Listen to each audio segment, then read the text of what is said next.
In a highly anticipated NFC East showdown, it is the Washington Commanders and the Philadelphia Eagles at Lincoln Financial Field. First place is on the line in the NFC East. The Eagles, winners of 5 straight games, the Commanders having led the NFC East until just past week in Week 11. They entered the game with 7 victories and 2-0 records in the division entering this game. It's the first of two meetings, which both entered the game 4+ games over 500 since Week 12 of the 1996 season. The Eagles dominated the recent series between the rivals, beating the Commanders 5 of the last 6 times. With a win Thursday, they have as many victories this season as in any year since 2012, and they've been a step closer to their first playoff spot since backing into the postseason with a 7-9 record in 2020 for the Commanders. It's also the first meeting between Jaden Daniels and Jalen Hurts, who are ranking in the top 3 in quarterback rushing yards. They will put up similar passing numbers in 2024. Daniels is the overwhelming favorite to win Offensive Rookie of the Year. Hurts has steadily improved his MVP candidacy of a bounce-back season. Hello everyone, I am Alec Nava. Welcome to Philadelphia, Pennsylvania, where we say hello to our starting lineups. We'll begin with the visiting Washington Commanders. Under center, it is Jaden Daniels, the frontrunner for Offensive Rookie of the Year. With him, it is Brian Robinson Jr. as the tailback. Wide receivers, Terry McLaurin, Noah Brown, and Luke McCaffrey in the slot. You have McLaurin and Brown to the outside. Tight end is Zach Ertz. Offensive line left to right, Brandon Coleman, Nick Allegretti, Tyler Bionage, Sam Cosmi, and Andrew Wiley. The defense starting up front begins with the interior linemen being Deron Payne and Jer'Jon Newton, as Jonathan Allen is still out with an injury. Cleveland Farrell and Dorrance Armstrong are the 2 edge rushers to the outside in this 4-3 defense. It is a base 4-3 defense. Frankie Louvu and Bobby Wagner are the 2 linebackers up front in the front 7. Benjamin St-Juste and Mike Satterstill are the outside corners. Marshawn Lattimore is ruled out for tonight. Noah Igbenogany is the slot corner. Jeremy Chin and Quan Martin are the 2 safeties. Kicker Zane Gonzalez, as Austin Cyber is out with a hip injury. Tress Way is the punter. Tyler Ott the long snapper. Returnmen are Austin Eckler and Olamide Zaccheaus. For the Eagles, their lineup looks like this. Jalen Hurts under center. Saquon Barkley is the lead running back. Outside receivers are A.J. Brown and Devontae Smith. Slot receiver is the former Commander, Jahan Dotson. Tight end is Dallas Goedert. And offensive line from left to right, Jordan Mailata, Landon Dickerson, Cam Jurgens, Mekhi Becton, and Lane Johnson. The defense starts with up front in this 3-4 defense, Milton Williams, Jordan Davis, and Jalen Carter. Outside edge rushers are Nolan Smith and Josh Sweat. The inside linebackers are Zach Bond and Nakobe Dean. Outside corners are Darius Slay and Quinyon Mitchell. Slot corners Cooper Dejon. And the deep safeties are C.J. Gardner-Johnson and Reed Blankenship. Jake Elliott is the kicker. Braden Mann is the punter. Rick Lovato is the long snapper. Dejon and Kenneth Gainwell are the return men for Philadelphia. So as we head into this game, we begin with the Commanders for their keys to winning tonight. For heading into this game. So Jaden Daniels has been great, in which we identify his strengths and weaknesses. As far as his strengths go, he is a cerebral quarterback with pinpoint accuracy more often than not, excellent throwing mechanics, and an advanced ability to recognize the defensive alignment, calling protections, and processing quickly what is happening around him onto the field. In addition, he has an excellent sense for pressure and the athleticism to scramble to evade pressure and buy more time to throw, or simply make a game for himself with his legs. And the biggest thing that makes him stand out is his maturity. And in many ways, he is like an NFL veteran QB. One of the first players to for the facility each and every day, starting to film and practice it constantly, staying calm under pressure in games, and quietly commanding the locker room. It's actually tougher to name his weaknesses. It's razor thin, so in theory he should be a bit more fragile, and he is playing for a rib injury. But he seems to be like Gumby, and he didn't have an injury history in college. So it remains to be seen if he's any more prone to injury than other QBs. But this ties to another issue, which he needs to be better protecting himself when scrambling. He has a really good sense of where defenders are and how to evade them. He sometimes reaches forward for an extra yard and takes a hit instead of just sliding or going out of bounds. And he has visibly improved at this over the course of the season and is much better at avoiding unnecessary hits than he was week 1. But that nature may still be there. Outside that, there might not be any real flaws. It is shocking how much he plays more like a veteran than a rookie. Second, onto what extent Cliff Kingsbury deserves for the Commanders' success. He deserves a lot of credit for sure. He has a plan for bringing Daniels along the course of the season, and a plan to start of a very simple RPO-based scheme in week 1 was involved in complexity as he showed he can handle it. So he has actually brought the plan along quicker than expected because of how quickly he's been progressing. People criticize Kingsbury for lining up wide receivers on the same side of the field all the time. So Kingsbury listened to the criticism and started moving his wide receivers around more to exploit the matchups. There have been a few plays where Daniels or Terry McLaurin saw a weakness and told Kingsbury to call play to exploit it and oblige. Cliff also deserves some credit for the unexpectedly good performance of the offensive line. And he has helped out a lot with the offensive tackles a lot. Wide receiver, running back, tight end chips on the edge, and these chips are executed very well, which speaks to good coaching. There are a lot of players on offense like Noah Brown, Olamide Zaccheaus, and Jeremy McNichols who are NFL journeymen and are performing at a higher level than previously in their career. Generally speaking, to good coaching. Cliff is also doing a good job as a play caller of winning the chess match and calling plays to exploit weaknesses in the opposing defense, which has enabled Daniels to get the ball out quickly, having a high completion rate. Third, upon Dan Quinn and Adam Peters helping to turn around the culture in Washington. The key here is with Peters turning over the roster. The Commanders have the highest rate of roster turnover this offseason, the Week 1 roster being composed of 57% new players compared to last year. Peters did 2 important things with selecting players, choosing guys who are providing leadership and good culture, like Bobby Wagner, Frankie Louvu, Tyler Biadasz, and Zach Ertz, and choosing guys who are an especially good scheme fit for what they will be asked to do in the offense, such as wide receivers and tight ends who can block, defensive linemen with versatility moving around for the line. But a lot of credit for getting these guys to perform better than what they have did belongs to the coaches, which starts with Dan Quinn. A few of their free agent signings said they were coming into DC specifically because they want to play for Quinn. It has become clear from interviews that he has a great reputation among players in the NFL. Many of the players are NFL journeymen who are performing at a higher level than they have been in the past, as previously mentioned, indicating that they are being coached at a high level and that maximizes the most of their abilities. Austin Eckler is, for an example, breaking a big run. Zaccheaus is running behind him across half the field just in case he's needed. As a result, that puts Washington in a position to recover Eckler's fumble. Plays like that for Zaccheaus show a lot of effort and is seen from every game. It is sustainable from the opinions of DC fans. And it seems to be a natural consequence of the way Peters and Quinn operate.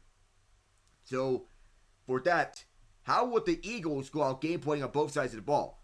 Offensively, focus on runs to the edge and passes to the sideline. The edge defenders are better at pass rushing than defending the run, so runs to the edge have had more success than runs up the gut. The weakness is in the boundary corners. For DC, particularly in Benjamin St. Juste, who can get burned by speedy wide receivers. That's why the Commanders trade for Marshawn Lattimore, but he is not going to be playing tonight on short rest as he's recovering from a hamstring injury. On defense, if Andrew Wiley is on a snap count, possibly the Eagles should attack Trent Scott, his backup, who was a major downgrade in that regard. Other than that, Washington's Achilles heel isn't really there per se. Though teams have been blitzing like crazy since Daniel sustained his rib injury, as this reduced his mobility. Now for the Eagles on their keys to the game heading into tonight. On offense, the Eagles are in their first year of Kellen Moore as offensive coordinator, fourth year of offensive minded head coach Nick Sirianni. Though Moore was supposed to be given control over the offense after they regressed last year, many criticized the offense for looking more like a Sirianni offense than a Kellen Moore offense. In particular, the offense last year was criticized for a lack of pre-snap motion and overuse of shotgun. Moore was expected to fix this as he's known for heavy use of pre-snap motion and putting the QB under center to run play action. This year, the Eagles still ranked 19th in pre-snap motion, 20th in play action rate. However, the Eagles have an offense stacked with playmakers and primarily win because their players are better than those of their opponents. They still have all pros in A.J. Brown, Lane Johnson, and Jalen Hurts. Pro Bowlers in Saquon Barkley and Landon Dickerson, and players who probably deserve those honors in Jordan Mailata and Dallas Goedert. The Eagles shine in the run game with the second most rushing yards per game in the NFL, behind only the Baltimore Ravens, who have Derrick Henry. An interesting trend for this run game is the fact that they're 4th in yards before contact per attempt, but 24th in yards after contact per attempt. In other words, the offensive line is doing most of the work in creating those yards. Hurts also counts for a significant amount of their rushing production, the third most QB rushing yards behind Lamar Jackson and Jaden Daniels. Defensively, the Eagles are the first deal of Vic Fangio at DC. He was actually hired as a consultant for Jonathan Gannon in 2022, and Gannon's successor, Sean Desai, was a Fangio disciple, so Fangio's fingerprints have been on this defense even before his arrival as a defensive coordinator. The big change has been a transition from the 4-3 that the Eagles have run over many years to a 3-4 front. That transition really began last year when Matt Patricia was brought in to run the defense mid-season. Fangio typically uses 2 deep safeties to limit explosive plays, something that's very popular around the NFL this year. He also typically runs a light box, relying on stout defensive linemen to stop the run while dropping most of his players back in coverage. The Eagles also rank 26th in the NFL in blitz rate, relying on defensive linemen winning their matchups and good coverage on the back end to get pressure. All this resulted in a defense that surrendered the 2nd fewest passing yards and 5th fewest rushing yards in the NFL so far this season. And the performance has been enabled by the emergence of several new players. In particular, Quinyon Mitchell, Cooper DeJean, Nakobe Dean, and Zach Bond, as we're underway here from Philadelphia. A touchback called here. We're going to get rocking and rolling as Jalen Hurts marches onto the field. And the improved linebacker play has been particularly important, as this position was an exploitable weakness of Eagles teams in years past. That being said, the Eagles have played a lot of bad offenses since the Week 5 bye. The Deshaun Watson-led Cleveland Browns, the Daniel Jones-led New York Giants, the Jacksonville Jaguars, when Trevor Lawrence got injured in the second quarter, and the Dallas Cowboys without Dak Prescott. So Washington may provide their toughest offensive matchup since their Week 4 game against the Tampa Bay Buccaneers. So offensive fireworks anticipated here on both sides, as the first play is a swing pass right for Dotson. Dotson sweeping through several Washington defenders. He may get at least 6 or 7, depends on the spot. Maybe as most as 8 here on the first play from scrimmage. It is 2nd down and 2, as Dotson clawed out 8 yards from this catch and run on a swing pass right. Short passing, the key here for Philly. Quan Martin to stop. Jordan Mailata at the left tackle position, being a stout leader, the Aussie. One receiver lined up left. Motion man left is A.J. Brown. He lines it to the left of Devontae Smith. Hurts to throw, rolls out right, throws it out of bounds. It'll be 3rd and 2. The pressure came from the right side of the line. And Philadelphia right off the bat, facing with their first 3rd down situation of this game. Kellen Moore, the offensive coordinator, be expected to fix this Philadelphia offense. Taking a look at the far side, Dante Fowler leading sack getter for the Commanders as Barkley gets the first down. Right up the middle, 3 yards. So as we look at the Eagles, they looked rough to start the year. Losses to the Falcons and the Bucs in close games with the New Orleans Saints and the Browns. But they've been playing like a different team since around Week 7. Mostly blowout wins since then. The Eagles really lead to running the ball since the Week 5 bye. Leading the NFL rushing plays percentage at 55.01%. Dickerson was a little banged up. He gets up. Might have something. He's walking gingerly. Gets a little help from the training staff. Tyler Steen is the backup guard. In any case, one of these 2 guards get injured. A little bump may have tweaked up Dickerson. That right leg. He is walking out the field, but he is limping gingerly. He's not putting a lot of weight. He's walking under his own power, but he is walking gingerly. Steen will take his spot until Dickerson gets the all clear. 3rd round pick out of Alabama in the 2023 NFL Draft. 65th overall as Dickerson heads over to the sidelines. And as we get back into action, Saquon Barkley is really hard to stop, especially when he's running behind one of the NFL's better offensive lines. Here he is at the single back spot. 3 left and 2 right. With Smith motioning to the right. Here he is again. Up for the middle. May get 3 or 4. He is swallowed up by all sorts of defensive linemen and chewed out. Spat out by Bobby Wagner. A flag is thrown to the ground. But it's quickly picked back up. There's no penalty on this play. Adrian Hill is our lead referee tonight. And Wagner, former teammate of Russell Wilson with the Seattle Seahawks.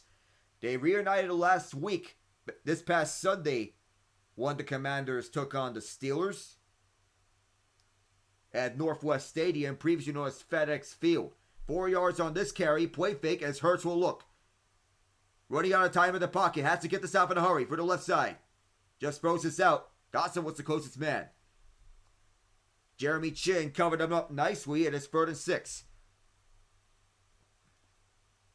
And Joe Witt Jr., the defensive coordinator for the Commanders, and his reputation of strong defenses, running the ball more often than not, has lessened the need for Hurts to carry the team with his arm. He's been much more efficient as a low-volume passer.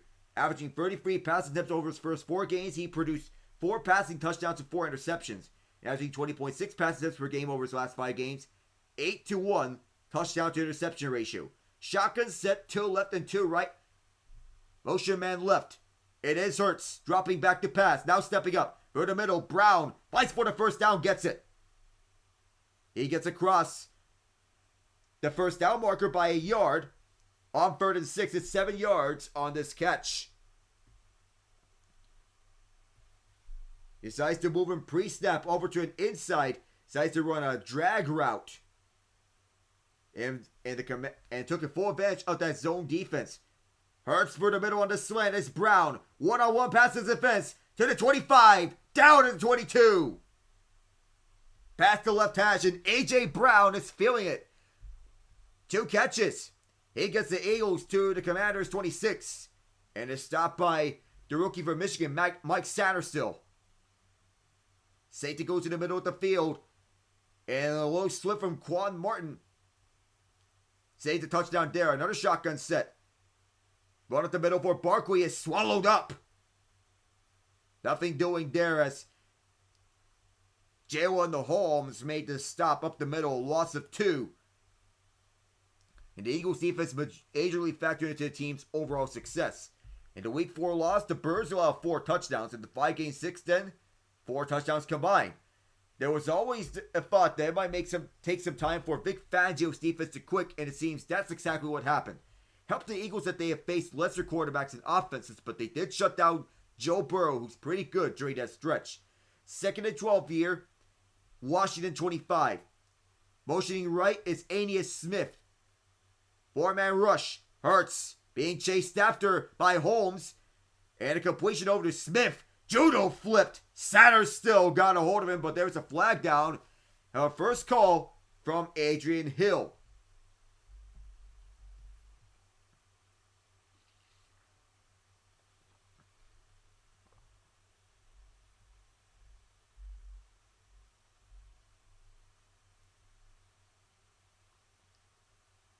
Well, a little error from Adrian Hill. I forgive you, though.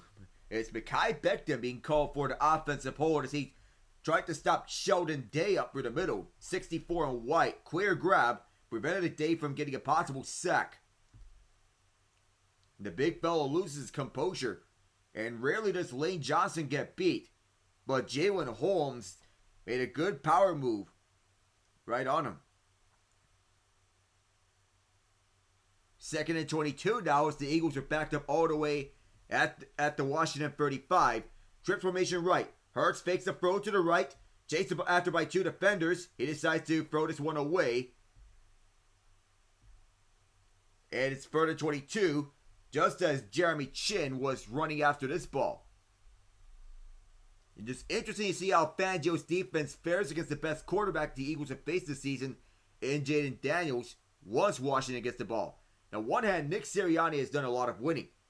7-2 start, he's up to 41-19 in 60 games as the Eagles head coach. Only 8 coaches have better all-time winning percentage. Guy Chamberlain, John Madden, Vince Lombardi, George Allen, Tommy Hewitt, Jim Harbaugh, Blanton Collier, and Ray Flaherty. Right over to the middle for Kenneth Gainwell. Gainwell, he does put Jake Elliott in field goal range right around the 26-yard line. It'll be a setup from the left hash, it seems. And the D will be a setup for the left hash. First field goal try this game. Elliott is 12 of 15 this season. Has not made a field goal past the 50-yard line. Past 50. But he won't have to worry about that here. On 4th and 13, it'll be a 43-yard try from the left hash. Longest field goal this year for Elliott is 49 yards. This will be a 44-yard attempt officially. Snap, spot, and a kick is pulled to the left.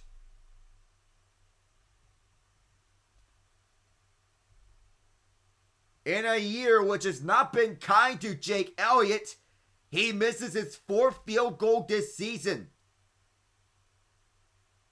We'll be right back with Washington getting the ball to start off.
As you get set to watch Jaden Daniels for the first time, it's hard to know exactly how much credit Sirianni deserves for the Eagles' success. He was stripped for some of his power following the team's unprecedented collapse late last season. One of the things we do know directly he handles is game management. First play from scrimmage for Washington is Daniels thrown to the right side, almost bobbled by Eckler. He hangs onto it though, shoved out of bounds by Slay. He set up a second and around 6. Throw to the right side, 69% completion percentage, 464 rushing yards, second among quarterbacks in the league. Only behind none other than Lamar Jackson. Second and 5, it was officially 5 yards on this catch and run by Eckler. Double shotgun set, run up to the middle, it is Robinson stuffed at the line. That included Jordan Davis and Zach Bond, who shot off a cat up for the middle. To force 3rd and 5.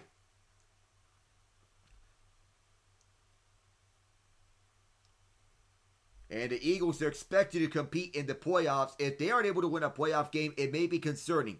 And the circumstances of such a loss would obviously be relevant to whether Sirianni may retain his job or not. He'd probably be safe with a close loss, but it can't be another blowout defeat like it has been in 2 of the last 3 seasons. 3rd and 4. almost looked to be a false start. Daniels almost intercepted up the middle. Ball was there to break it up, and that's a quick free and out. Kudos to Vic Fangio's defense.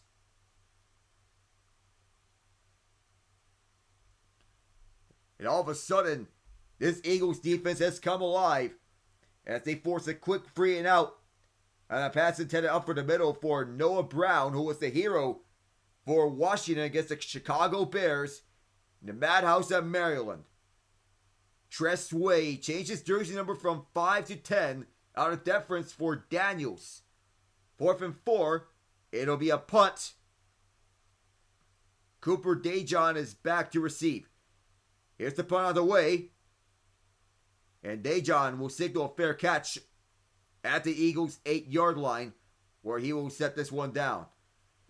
Be back from the city of brotherly love in just a moment.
Jordan Mailata lineup at the left tackle position has been one of the best in the league, and so far he's doing a good job of fending off this Washington defense, winning the battle against Dante Fowler Jr. more often than not. His Eagles are back onto the field. That includes him, 6'8", 365 pounds, hailing from Australia at the Outback.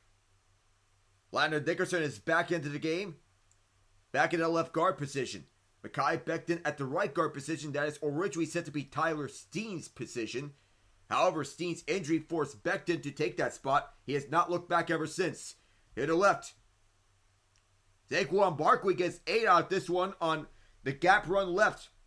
One of Washington's weaknesses, as was previously talked about. The Commanders hired Brian Johnson as a passing game coordinator in the last offseason. Though Hurts obviously has best season was Johnson as quarterback's coach in 2022, so it's hard to argue with results. Though Johnson was much less popular as the team's offensive coordinator in 23. The belief is that Johnson was calling plays from a Sirianni devised menu that wasn't very good. 2nd and 2 here, single back set. It is Barkley as the single back. Motion left is Brown. Saquon gets the rock. Saquon pounding through. Did he get the first down? It's going to be very close. Giants let him go. And he's been thriving with the Eagles ever since. 3rd and half a yard. And possibly a tush push situation. And they're going with that formation.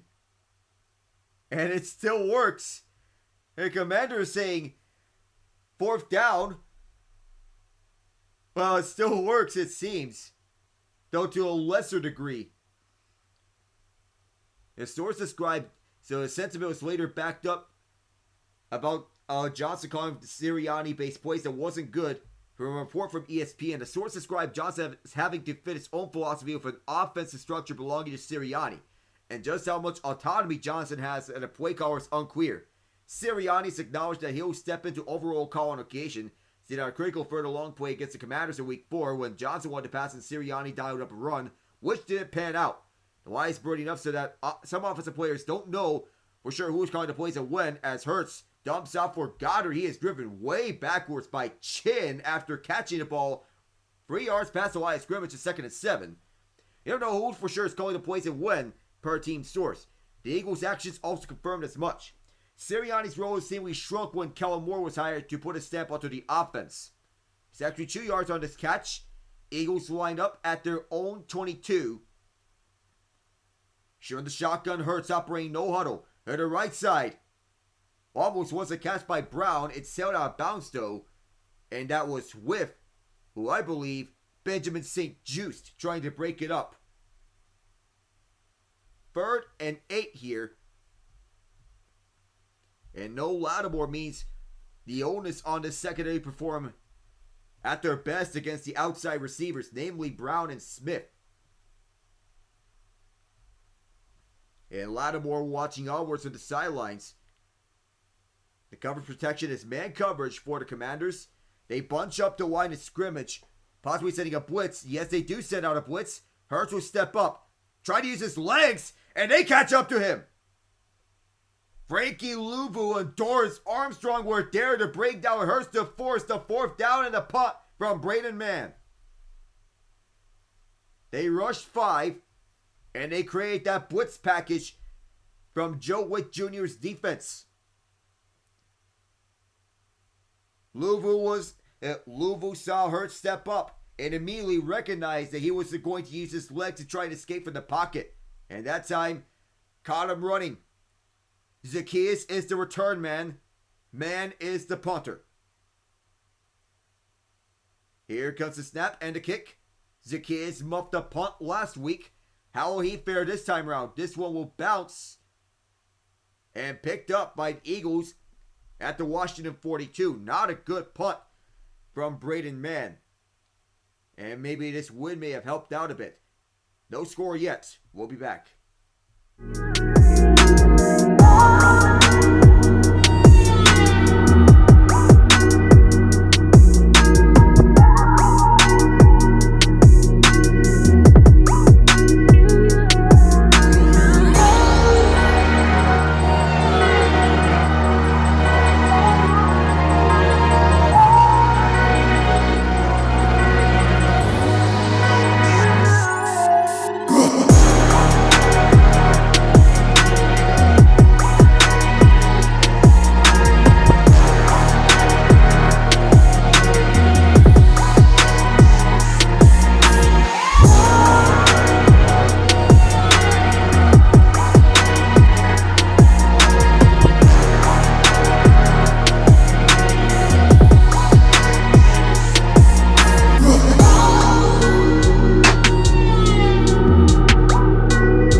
Excellent field position for the Commanders again.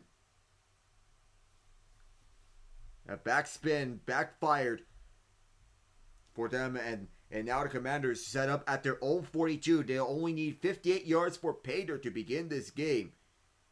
The Commanders defeated the Eagles 20-14, Week 17 of the 2020 season to get their way to the playoffs. That was the last time they were close to making it to the playoffs. That was in the last time they made the playoffs in the Dan Snyder years. This is their second year under Josh Harris, and already they're in a much better position to strike. Daniels from the pocket dumps off left side for Austin Eckler on a catch and run. Eckler still going, riding Zach Bond. Makes his way close to the 25, even past it. And it's a big gain, and a fight is about to break out. Tyler Biadasz going at some Eagles. Coleman steps in to break up the fight. No flags being thrown. Clock running with 5 minutes left in the first quarter. It's a double running back set with both Robinson and Eckler onto the right. It's a play fake for Eckler. Daniels decides to dump off for Eckler to the left. And he was riding Zach Bond for 10, maybe 15 yards at the left sideline. The defense does not quite get him down. He was stopped at the 26-yard line. Motion man right, it is Ertz. Now it is Daniels taking himself past the 20 into the red zone. 18 yards. Another big run here for the Commanders as they are looking to find pay dirt right on this Eagles defense. 13 rushes, 44 yards last week against the Steelers. He cashed in for 2 touchdowns, though. Still going as strong as ever from its Chargers here. 2nd and 5, 18.5. This time it's a handoff over the middle for Robinson. Robinson still going. Robinson trying to rumble to the end zone. Was he stopped short, or did he get the first down at the 1-yard line, or did he get the touchdown? This is going to be close. They'll say that he was stopped at the 1-yard line, and they may be going back to him on this next rushing play. Eagles stacking up the defense at the box. Double shotgun set. It is Robinson again. Robinson trying to plow through. Extra push. Touchdown. Washington gets on the board first. Brian Robinson.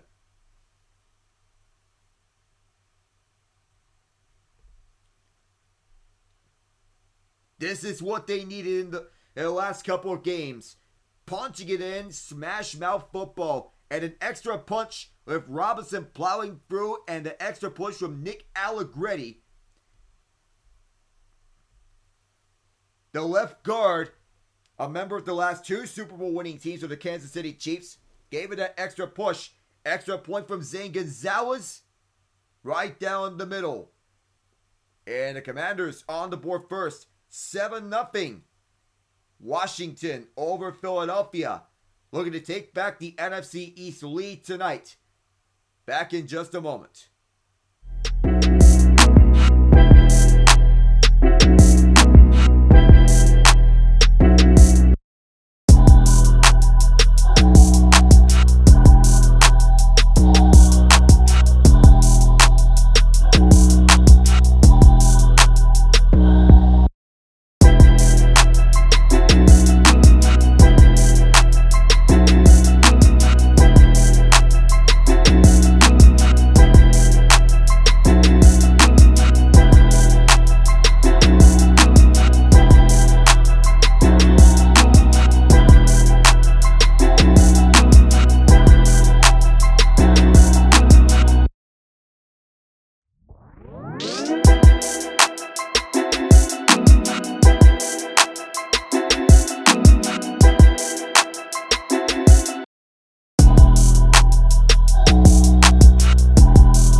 This is my first NFL cast since week 4 between the Buffalo Bills and the Baltimore Ravens. That was a 35-10 victory for Baltimore.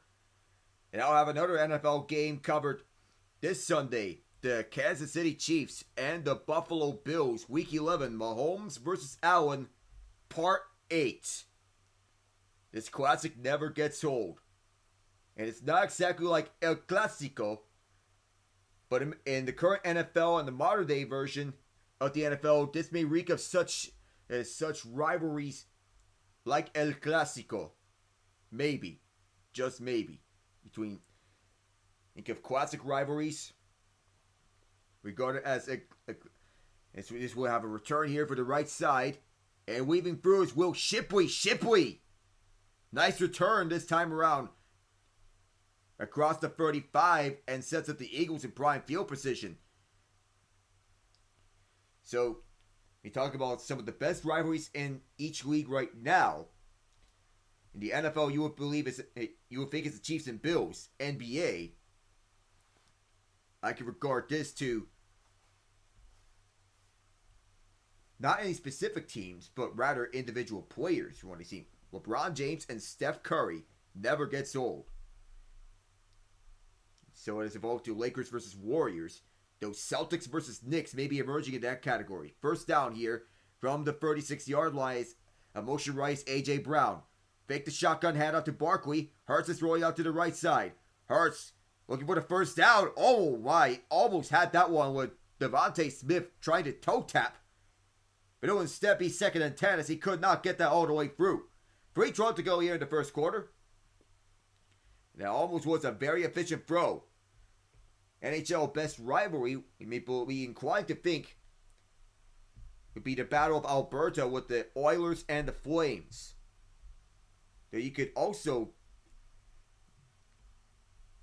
may also go with the Bruins and the Maple Leafs from scenes, though that's one-sided to say the least. Battle of Florida may be a good one. Bunch set on the left side. One receiver lined up right. Toss to the left for Saquon. Saquon getting a hole. May get about 6 on this one before the stop by Wagner. 3 minutes to go here in the first quarter will be 3rd and 4. And the MLB, hard for me to say about best rivalry right now, though I may be inclined to say Dodgers versus Padres in that regard. But the National League, American League, it may be hard to say. 3rd and 4 as we have 4 receivers lined out wide, 2 left and 2 right. And a shotgun set. Saquon is to the left. Brown is motioning right. Hartz dropping back. Commanders rushing 5 and that's dropped. Jahan Dotson almost had it, but instead drops it, and that'll be a punt.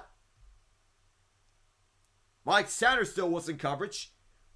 The former Michigan Wolverine, Dotson, who was acquired by the Eagles in a bizarre offseason trade, but Sanders still was right behind him to pop it free. And A.J. Brown was open at the left side. Michael Davis was covering him and Brown saying, "Come on, why did you throw to me?" Hurts is going to sit down. Mann is going to punt again. There will be two return men all the way back, and Mann sends this back, almost was blocked.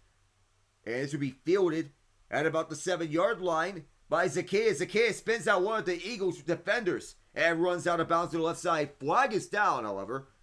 So for the second time, we'll be hearing from Adrian Hill.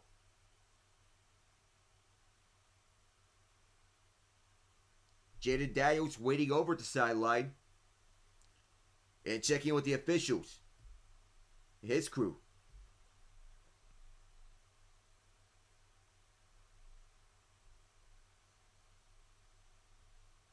Are they going to point it towards the Commanders or the Eagles? Or are there penalties on both sides? That's what we're trying to figure out.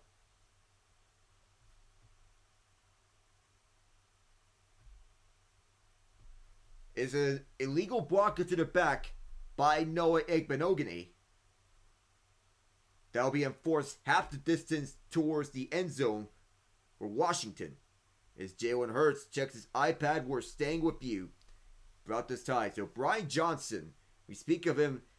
When he spoke to reporters, the way he speaks is in a professional manner. He seems like a sharp guy and has a track record to point, given his work he has done with Dak Prescott, Kyle Trask, Jalen Hurts, and now Jaden Daniels.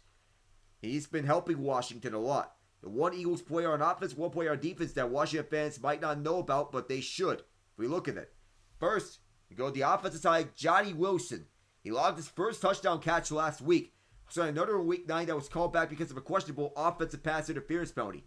The Commanders have 10 straight games with points in the first quarter, the second longest streak in team history. 1983, they had 12 games of such. And this Commanders team, having star-studded power that the ones to the years of Joe Gibbs may be jealous. Daniels, from his own end zone, dumps off to the right for Eckler, swallowed up. Dejon and Slay were right there, and the Commanders in precarious territory inside their 5. Wilson is 6'6", 231 pounds, with 35 and 3/8 inches arms, having the potential to be a red zone weapon for the Eagles. What's a concern for the Commanders if Wilson gets matched up on the 6'3" Benjamin St. Juste, but it could be an issue if the mighty but small 5'10" Mike Sanders still finds himself going up against his fellow rookie. 2nd and 11. And motioning left is Robinson. Drop play. Eckler through the middle. Does get out the precarious situation. But for how much longer? It is 3rd down. The Commanders still inside their own 10. If you look at matchups defensively, Zach Bond might count as an unknown. Formerly was a role player on the Saints, but he's elevated to stardom as an inside linebacker in Philly. The reigning defensive player of the week has been such a beast for the Eagles this year, leading all linebackers in stops. Tackles considered a failure for the offense. 3rd and 5. Shotgun set again. Eagles getting ready to stop this. On the snap, it is Daniels. Eagles rushing forward, backed up to his own end zone, now stepping up. Daniels trying to evade the pressure, past the line of scrimmage, and the Eagles would not let him anywhere past the line of scrimmage. Nakobe Dean shoestringing him to stop the Commanders' drive with a 3 and out. And that may take us to the end of the first quarter unless if Tressway decides to punt this one off. He turns his body and moves up front, trying to evade all the pressure. But Dean and Jalen Carter, this punt will actually be the last play of the first quarter. The play clock is down to 10. 15 seconds to go on the quarter. Way running timeout. Now he'll kick this one off. Left-footed. Will this be returnable? Yes, it will be from Dejon across midfield. Dejon down at about the 49, maybe the 48 in Washington territory. Now set the Eagles up in good field position. And Bond ranks tied for second among all linebackers with forced fumbles of 3, only behind Fred Warner's 4, ranking second among all linebackers in PFF's coverage rating. Slight behind Fred Warner, the top spot. At this current pace, Bond deserves to make the All-Pro team this season. The Eagles are able to slow down the Commanders' top-notch offense. Bond will have played a major role in that. And the Eagles are wondering if they could use him as a spy to account for Daniels' mobility. So as we get over to the final play of this quarter, it's a strong side I formation with Saquon lined up behind Hurts in a pistol set. Now it's weak side. Still a pistol set. Goddard lined up to the left. On the snap. Hand off to Saquon up for the middle left side. Gets about 7, maybe 8 to end this quarter. So after 1, the Commanders extending their first quarter point streak to 10 straight games. 7-0 they lead heading into the second.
tomorrow, Top Golf launches the new Sonic the Hedgehog game over at their places, so you can play golf and play Sonic the Hedgehog at the same time, it seems.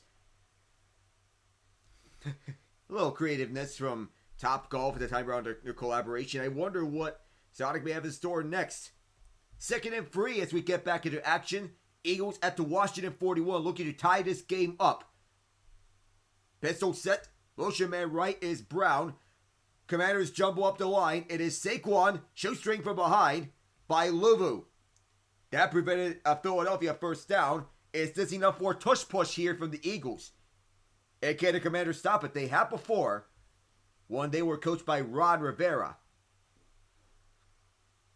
Dejon Newton, a rookie from Illinois, on the field alongside Quillen Farrell.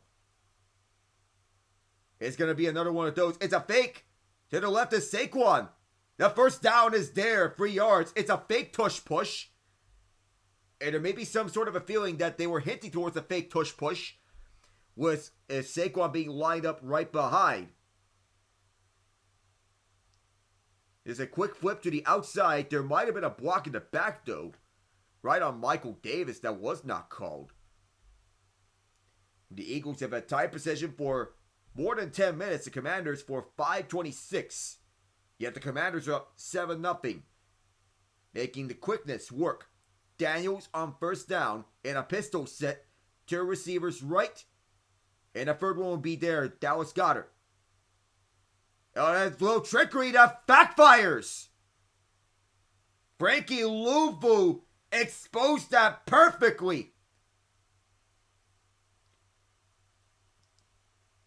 And Philadelphia didn't even get a play out because Luvu exploded like a rocket to disrupt that trick play right on time. To follow up that fake, that little fake on the tush push, it was Luvu disrupting the reverse Philly special. And Hurst didn't have a chance to react to that. It's a sack of 13 yards. 2nd and 23. They're all the way back to their own 49. Hurts. Will flip it to the left for Gainwell. Kenneth Gainwell. And across the Washington 45, right about the 43-yard line. It gets some of the yardage back, but not a lot of it.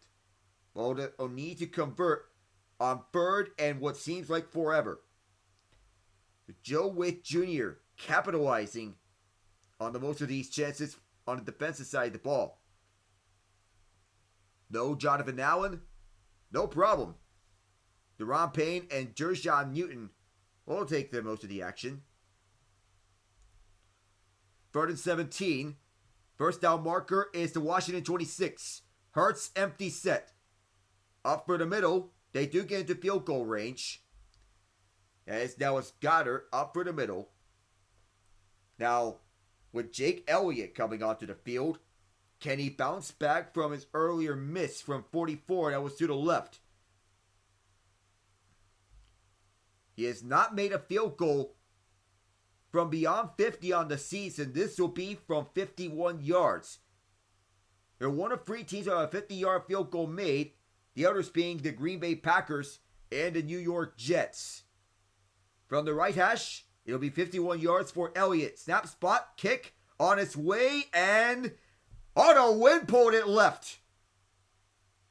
He's 0 for 2 tonight.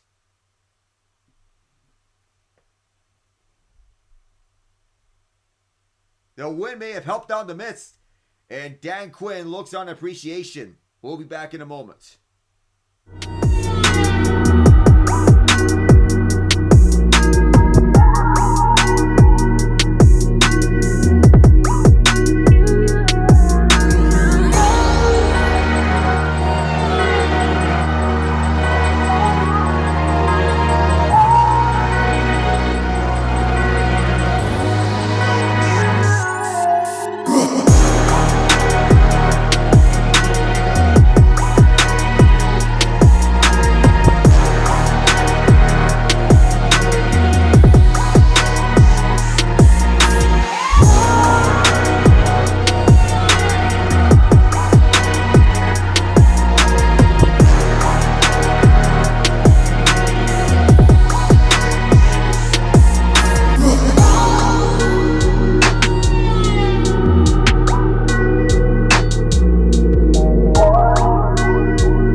Elliott has missed 2 field goals, one from 44, which he pulled to the left, and the other from 51, which was blown to the left by the wind.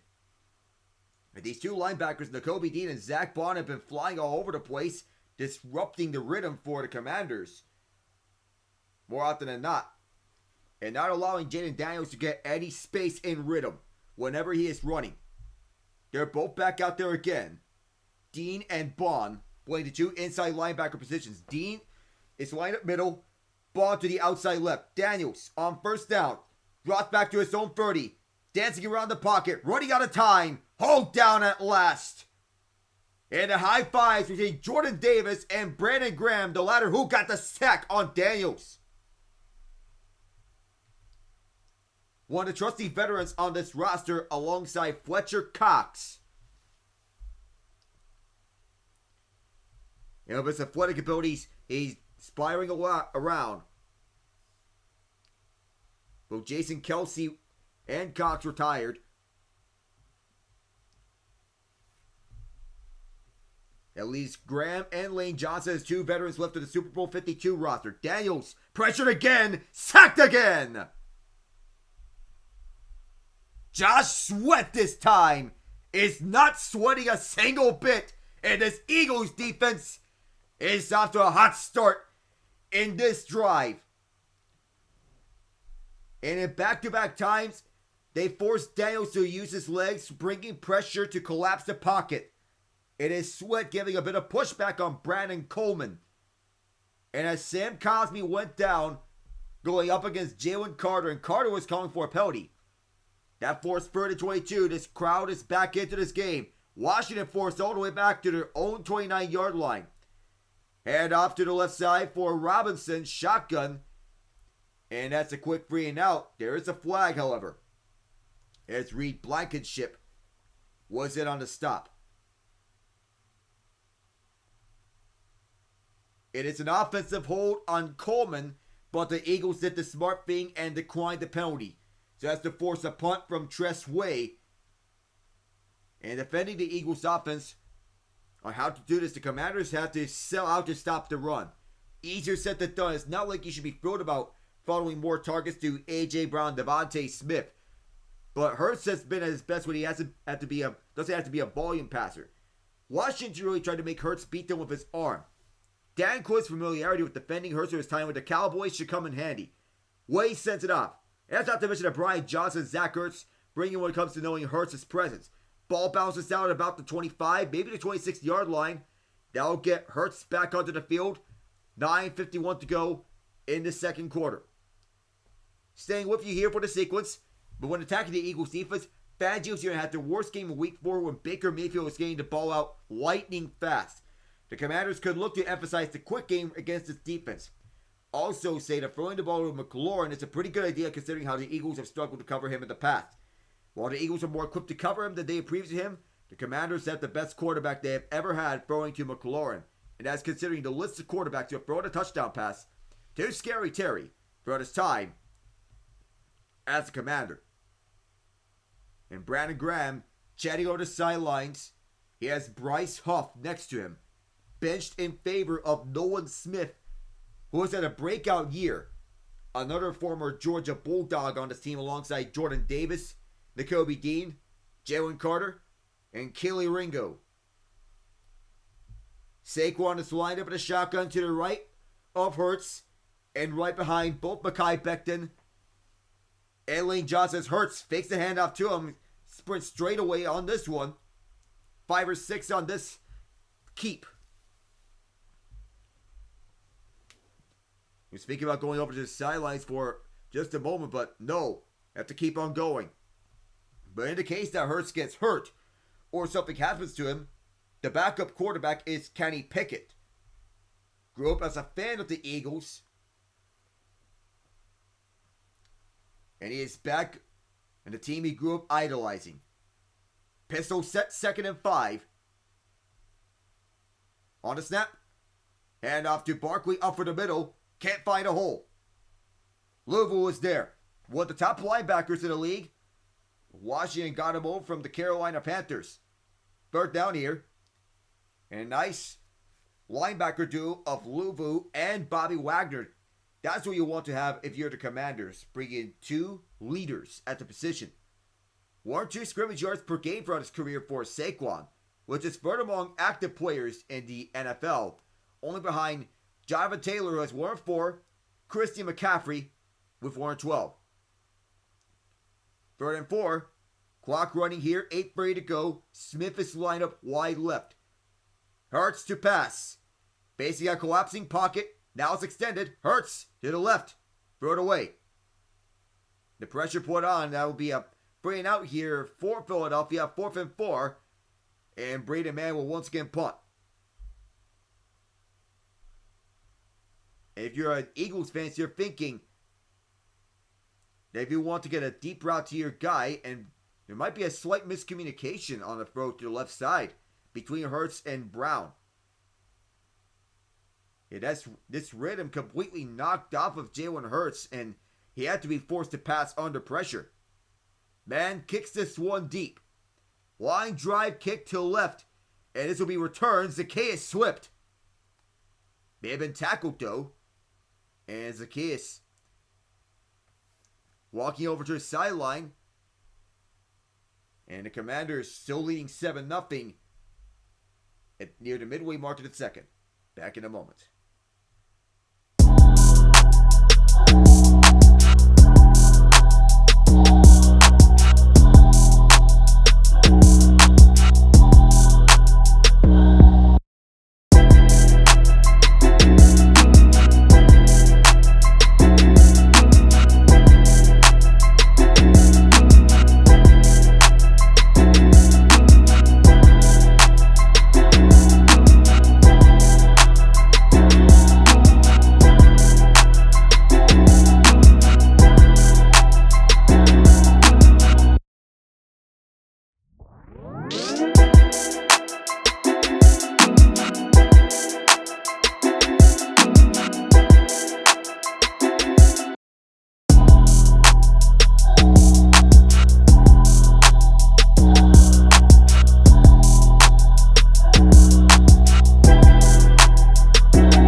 We're back here in Philadelphia. Commanders still leading 7-0 as they continue to make their case. We're getting over to the playoffs. They're 7-0 against teams under 500 at this point in time. All 3 against teams over 500. Though if you look at the teams that finished that are under 500 or over 500 at their points in time, the Chicago Bears are one of those teams. Here's Daniels to the left side for Diami Brown. Brown tried to find room. Gets past the line of scrimmage. Somehow, some way, he makes something after what certainly should have been a tackle for a loss by the Eagles. He gets 4, more than 3 yards definitely, but 4 yards officially. Got away from several defenders, including Jalen Carter, who finally brought him down at the end. And 2nd down and 6 here. Stack formation to the left. Terry McLaurin motioning right. It is Robinson again. Brian Robinson gets away from 1 tackle. Reinforcements come in at the 1st down marker. He does get the 1st down. And the 6 yards necessary to pick it up. C.J. Gardner-Johnson there. Free Blankenship as well. They'll mark it at 7 yards. And Cliff Kingsbury calling the shots from the sideline. Sometimes you have coordinators calling the shots upstairs as Daniels rolls out right. Just as he runs out of time, it's Robinson. He stumbles once, but gets 9 yards. Judo flip down by Dejan.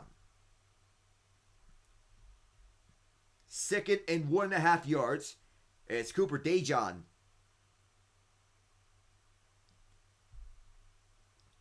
Walks over to the defensive huddle, and most of these passes going up against these linebackers. Jason Kelsey upstairs. 7-time Pro Bowler and 6-time first-team All-Pro. He and Fletcher Cox, Super Bowl 52 champions. Moshi Rice, Luke McCaffrey. He's not a reception yet. Eckler trying to find room. Does. First down at midfield. He got hauled down by Dejan again, who makes another tackle. And another flag. We'll sort this one out. This may be signal against the Commanders.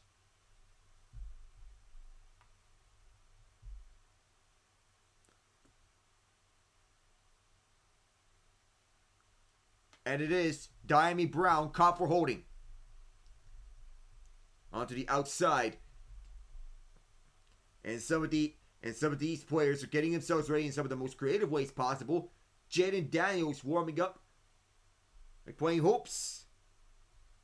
It was a basketball that they were playing around with. That's part of their warm-up routine. It's a passion for basketball. Wonder if he'll be around for any Wizards games. 6:26 to go, second quarter. The holding penalty sets up a 2nd and 10. Shotgun set. 2 right and 2 left. Commanders getting set here. This is Daniels swing pass outright. And here's Eckler, shifty move. 6 yards after he faked out Smith. He'll be 3rd and 4. And Eckler will sub out into place of Robinson. Unless if the Commanders go with Jeremy McNichols. And the Eagles defensive coordinator Vic Fangio setting things up. 3rd and 4. It was 6 yards officially. First down marker is the Philadelphia 48. Shotgun set. Daniels to the left side. Ertz has the first down past midfield. Carrying 2 defenders. Dejan and Quinyon Mitchell, the 2 rookies. He's been reliable for the Eagles in his prime. Caught the game-winning touchdown for them in Super Bowl 52. He was on Detroit Lions practice squad last year. And the several years before that, he was with the Arizona Cardinals. But now with the Commanders, their belief is that Washington can make the playoffs again. The Commanders, they were buyers at the deadline, bringing in Marshawn Lattimore for the New Orleans Saints. Motion man left. It is McLaurin. Play fake over to the right side. Now Daniels rolls out left. He slides head first somehow. And the reasoning is beyond me considering the stuff around Tua Tagovailoa, but Zach Bond was right there for the stop at the line of scrimmage. 2nd down here as McNichols ready in the sense that anyone were to bring him in at some point. Could be any time. 2nd and 9. Shotgun. Robinson lined up to the right. Just 1 yard on Daniels' run. Fake the handoff to Robinson. Now Daniels all the time in the world. Through the middle. Too low. Noah Brown was open towards the left side. It'll be 3rd and 9 instead. It was too low for Brown.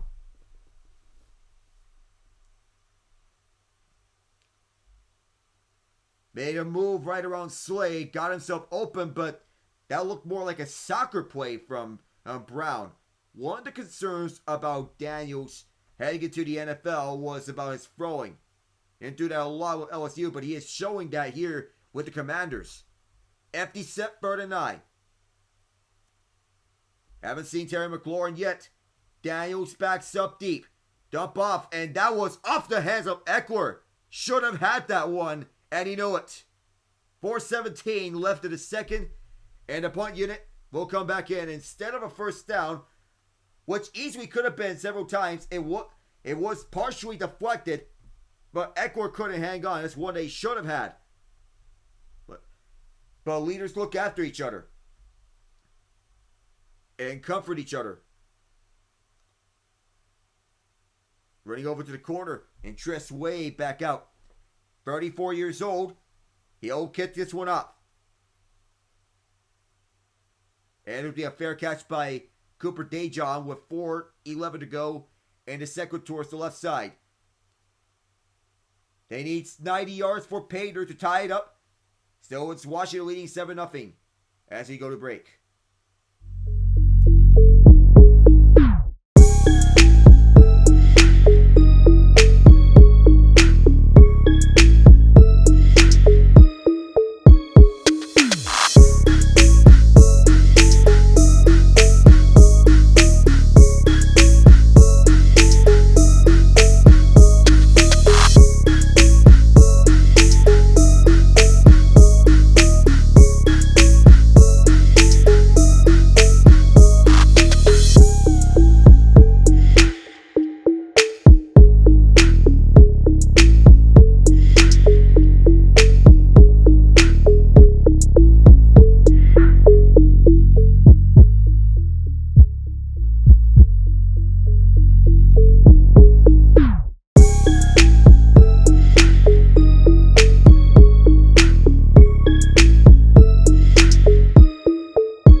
For 9 games for the Eagles, Saquon Barkley has 8 carries of at least 20 yards, which is tied for second in the NFL. At least 100 scrimmage yards in 7 games, also tied for most of the NFL. 991 rushing yards, 1149 scrimmage yards, the most through 9 games in any season of his NFL career. And he is still going strong with Philadelphia. The key here is to run the ball through Saquon. Behind an improved offensive line, he can showcase the best of his abilities. And that was seen front and center, up and throughout. The shotgun set, motion man right, and I believe it is Jahan Dotson. Hurts will pass, and a dump off for Barkley. Right around Jeremy Chinn, he gets the first down. Just at the left sideline, 11 yards.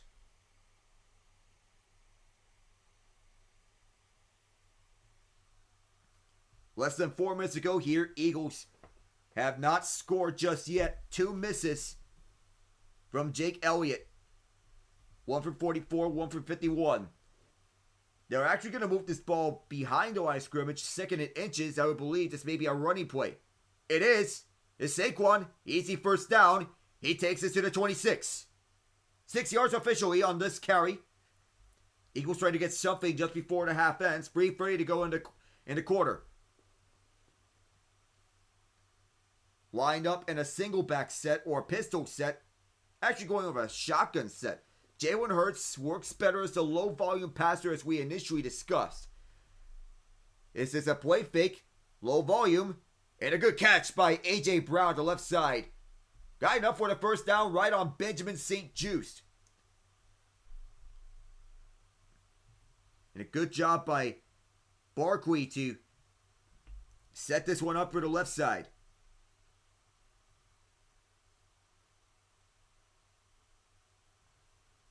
St-Juste, a native of Montreal and a lone Canadian on this Commanders roster. Hurts deep drop back to the left. Dumps off for Smith. tackled at the left side, 3 yards on a very short gain by Jeremy Chin. And Hurts so far, 9-16, 80 yards. Saquon carried the ball 11 times with 40 yards, so not a lot there. It'll be 2nd and 7. It's just 3 yards on that catch by Devontae Smith. They're at their own 38.5. 2nd and 7. Saquon gets the rock this time. Low spin. Charges for a hole. The narrowest of such. And the first down. Shy of midfield. At the Eagles' 48.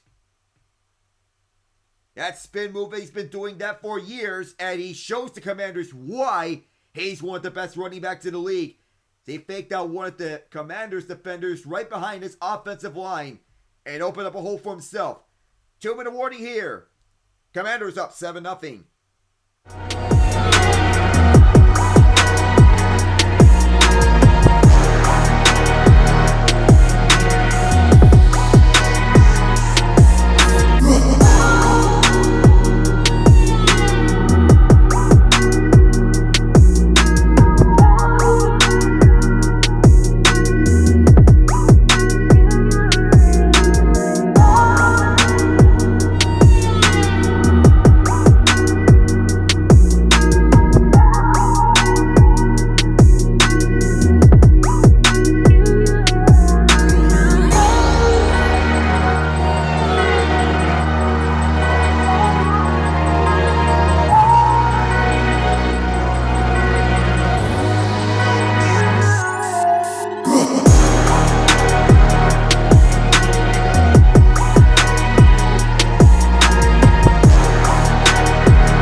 Ago here in the first half. Eagles at their own 48-yard line. They want to get something just before the half ends. They have all 3 timeouts, so do the Commanders. As we have a motion man right around, this is Jahan Dotson. Now getting the rock here. Saquon again driven back. And the play stops as it was Jerjon Newton who got him from behind.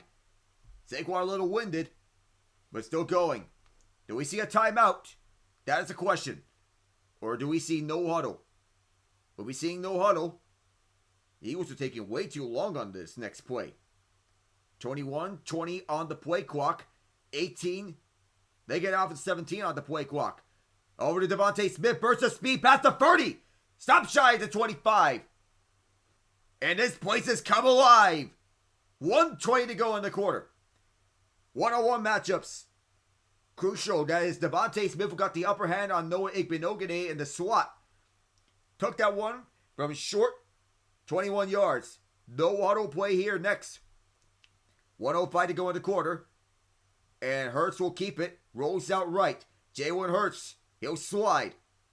Short of Noah Igbenogany. And a flag is down 58 seconds on the half.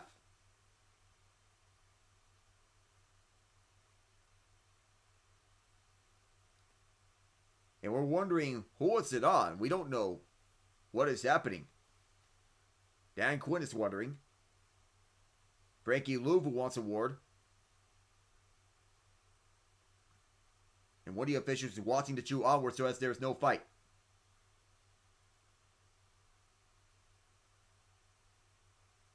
Mike Sanders still made illegal contact that's going to add 5 yards to the drive on A.J. Brown as Hurts was scrambling. You cannot make contact 5 yards past the line of scrimmage, and that time Sanders still did.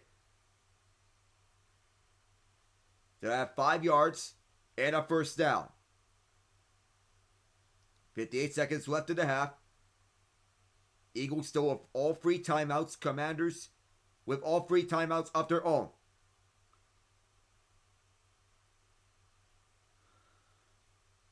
Shotgun set. Dotson is motioning left. Shotgun handoff right for Saquon Barkley. Barkley for the second contact. Just 2 yards. 51 seconds. We have our first timeout of this game.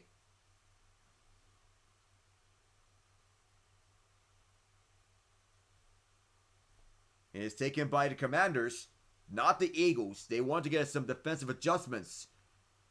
They have Saquon going down for the field. Dorrance Armstrong was the one making the stop. That's at the right A gap. And Jake Elliott warming himself up in the case if he were to be counted on for a field goal. 2nd and 8. Remember, he has missed 2 field goals. One from 44, pulled to the left, and another from 51. The wind blew that one to the left. 9 plays, 72 yards. This drive going 3 minutes, 18 seconds.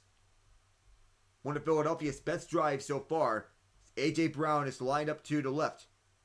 Opposite Sanders still. 2nd and 8. Now Brown motions right. Hurts. Breaking free is Armstrong. Area to the left side for the end zone for Smith. Tipped up by Sanders still. Out of bounds. 3rd and 8. He was called for the penalty previously. And he made up for that. Of a tip on a pass intended for Smith.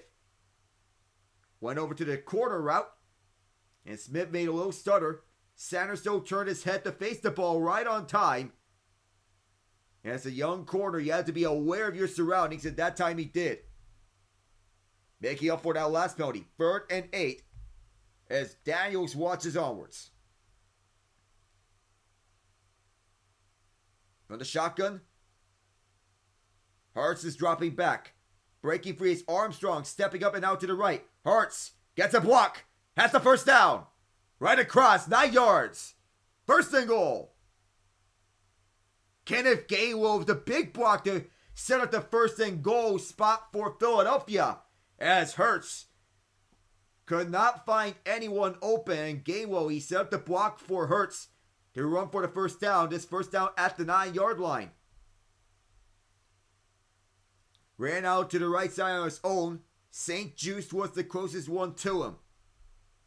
And a critical scramble by Hurts. 1st and goal. It's an empty set for the Eagles. Barkley the motion man. Quarterback draw for Hurts. Hurts trying to escape to the right side. Goes by 2 defenders. The 3rd and 4th bring him down at the 5-yard line.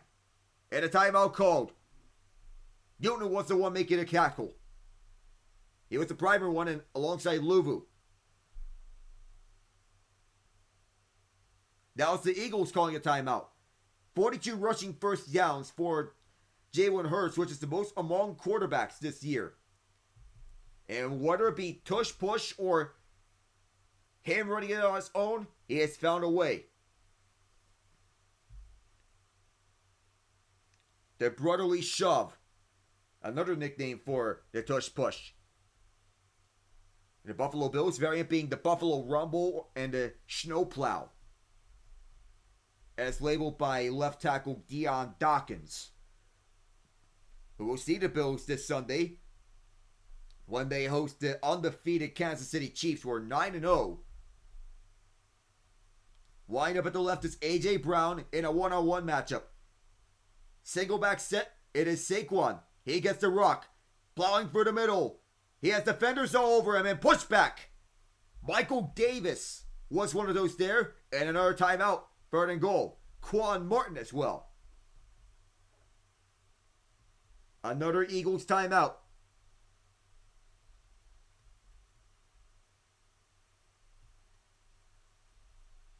Now the call is more interesting. Which game plan do you go with? And what is the basis of the game plan in which you go with? Do you go with the run or do you go with the pass? Noah Benogany also made contact with Saquon. Davis there as well. Louisville, another one of those, driving Saquon backwards right after he got just 1 yard. Elliott 0 for 2. He missed from 44 and 51. Third time could be a charm, but that is if Nick Sirianni decides that he wants to trust his kicker and not go with the risk of going for the touchdown. Third and goal. And Johnny Wilson is motioning to the left. This might be a run. It's a fake run. Hurts running out of time in the pocket, trying to escape. Hurts just gets it off. They're going to call it an incomplete pass. It'll be 4th down and goal.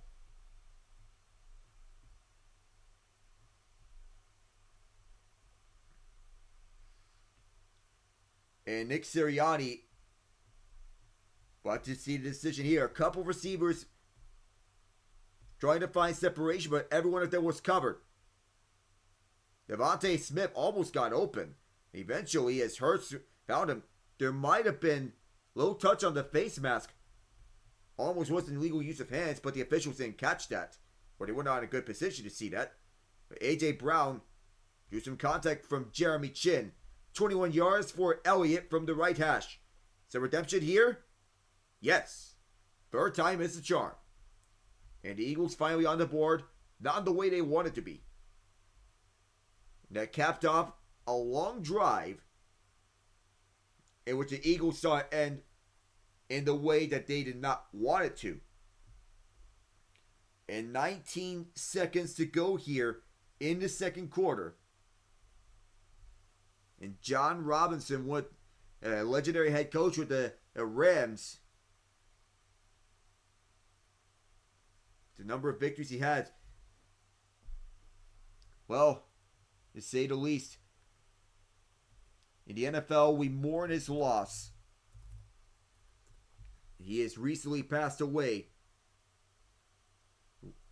Best known for his 2 stints at the University of Southern California and for his tenure with the Los Angeles Rams. His USC teams won 4 Rose Bowls and captured a share of the national championship in the 1978 season. One of the few college football head coaches to have non-consecutive tenures at the same school. Elected to College Football Hall of Fame. So you have to kick off. And we have some scuffles here.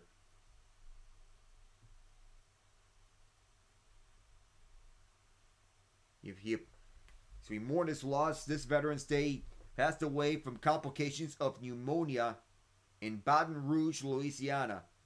He lived to 89 years old.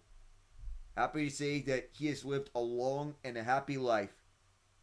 And in the NFL world, in the college football world, we mourn his loss and send our condolences to the Robinson family and his loved ones. No easy transition getting back onto the action here. 19 seconds, Daniels to throw. He'll dump it off to Eckler past the 40 to the 45, shy at midfield. 11 seconds to go. Washington wants to get some more points on the board just before halftime. Trying to get Zane Gonzalez in field goal range, and the Commanders use their second timeout.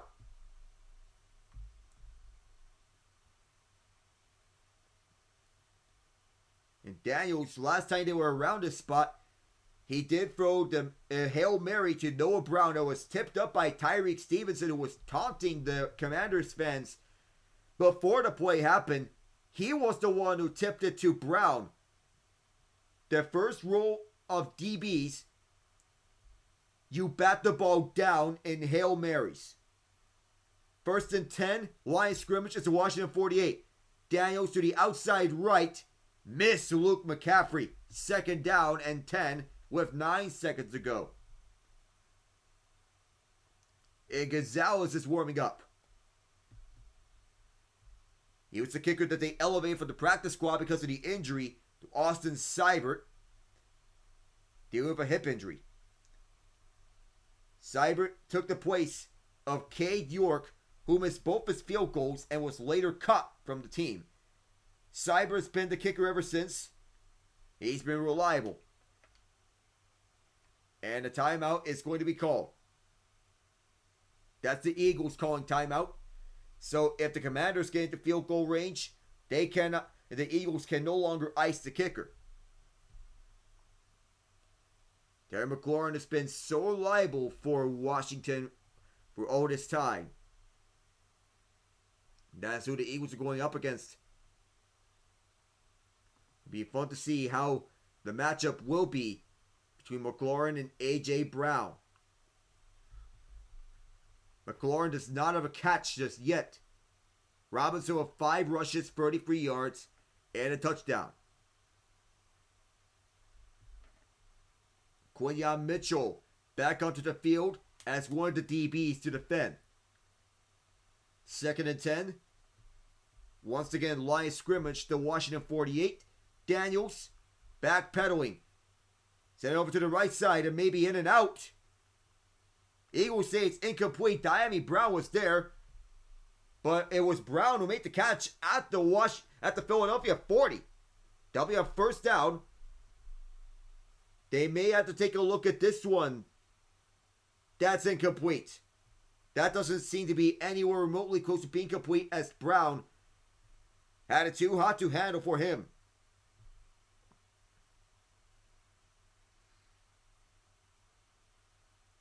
And they are going to overturn this. Yeah, we'll get to see the Hail Mary highlight over and over again. And it's going to be a treat for Commanders fans this season. That may be the highlight of the year.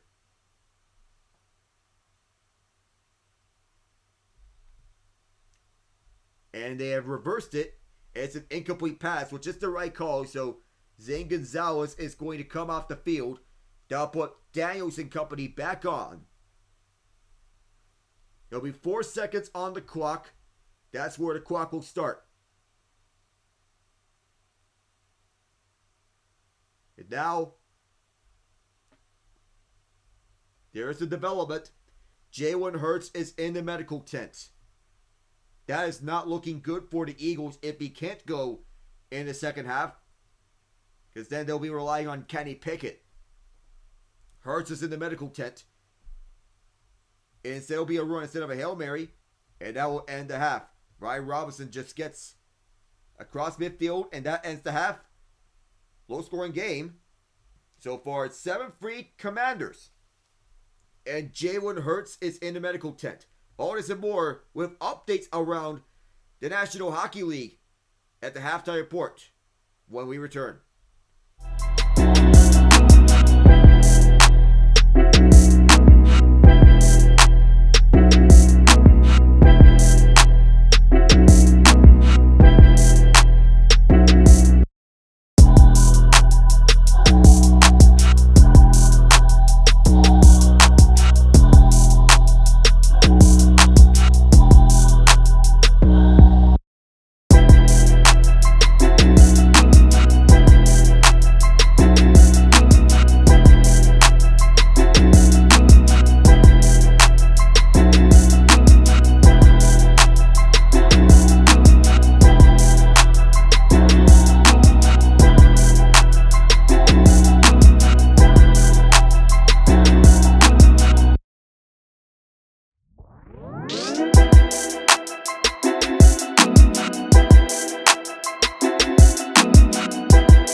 coming into the halftime report. Jalen Hurts is out of the medical tent and he is jogging to the Eagles locker room. We'll be seeing him throughout the second half if all things go right. Welcome to the halftime report. I am Alec Nava. Commanders Suite 7-3. In a low-scoring game, Jaden Daniels, 8 of 13, 83 yards. The lone touchdown from Brian Robinson Jr., 6 carries, 38 yards. Daniels has 3 carries for 8 yards. Austin Eckler, 2 carries, 7 yards. It is Eckler has the most receiving yards out of anyone for the Commanders. 5 catches, 61 yards. No other player has more than 10. Zach Ertz, Brian Robinson Jr., each with 9 receiving yards on 1 catch. Diami Brown, 1 catch, 4 yards. For Philadelphia, it is Jalen Hurts, 10 of 19, 101 yards. No touchdowns and no picks. Saquon Barkley, 15 carries for 56 yards, averaging 3.7 yards per carry. Hurts, 5 carries, 23 yards. A.J. Brown, 3 catches, 42 yards. Devontae Smith, 2 catches, 24 yards. Dallas Goedert, 2 catches, 12 yards. No turnovers as of note. But now we go on to the NHL scoreboard, where we check into each one of these games that we have at our disposal. The Philadelphia Flyers and Ottawa Senators are in overtime, tied at 4. Game started out with Travis Sanheim, Emil Andre, and Garnet Hathaway. Then a pair of goals from Brady Tkachuk in the first period, and Drake Batherson on the power play in the second period.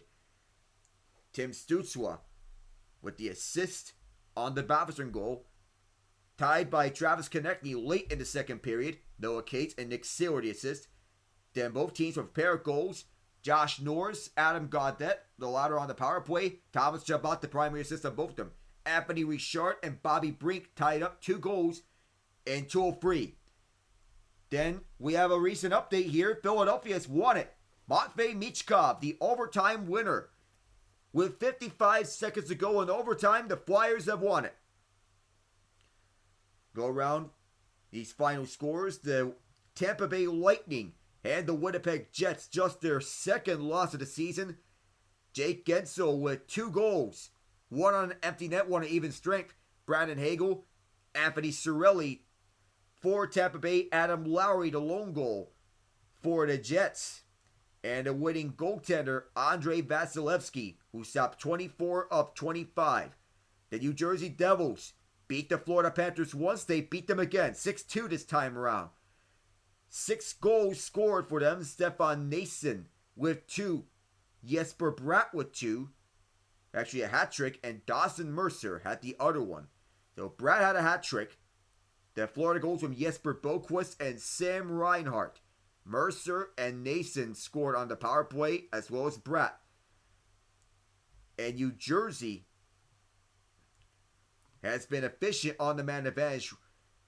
And the Sharks kept it competitive with the New York Rangers, but fell short.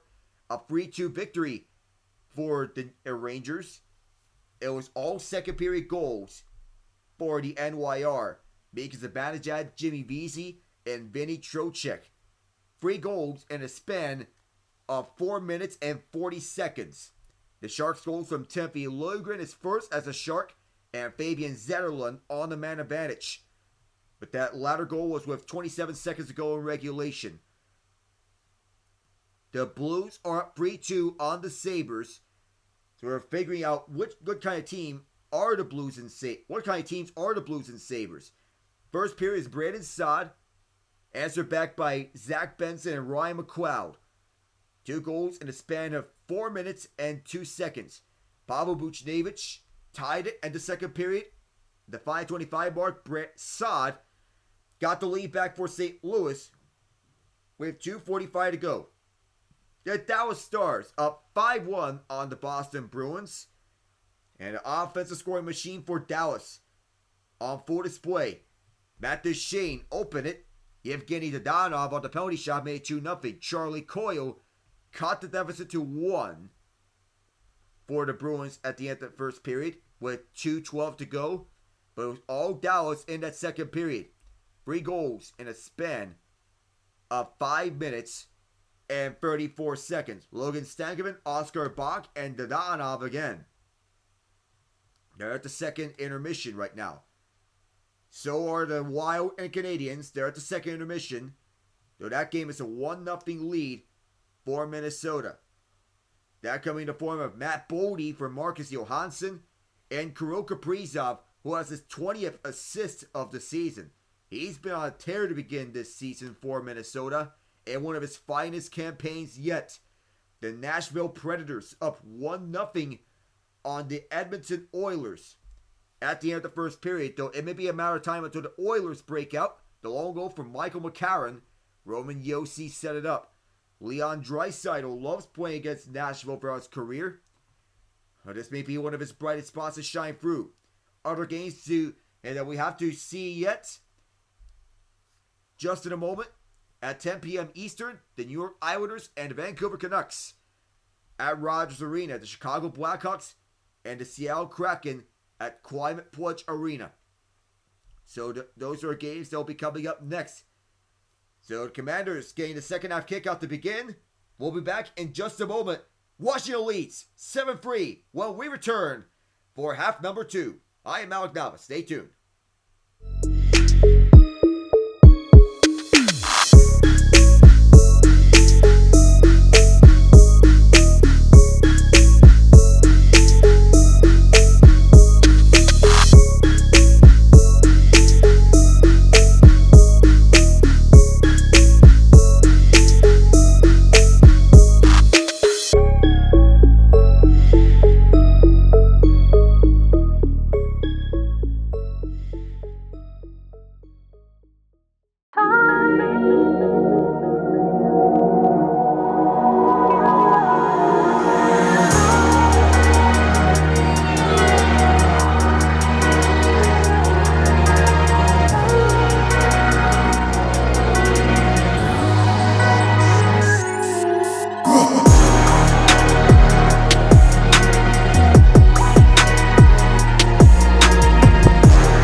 NFC East on the line essentially here tonight.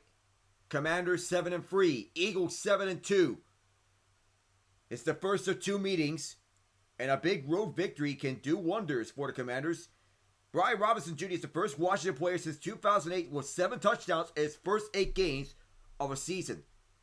That other player, Quinton Portis. Jake Elliott has his second career game with 2 missed field goals. The last time, 2019, against the Dallas Cowboys, Week 16. We did go over the passing stats.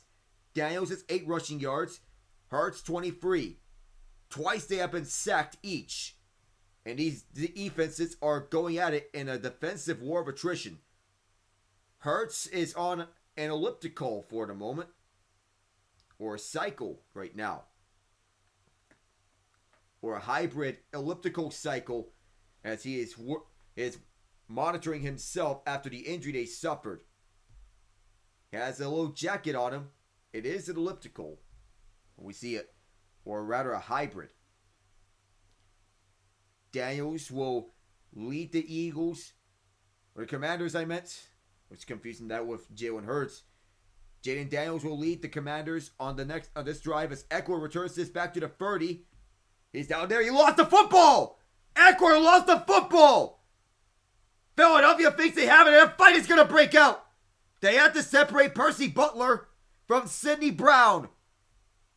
Washington will keep possession. Disaster has been averted, but a fight almost broke out between Sidney Brown and Percy Butler.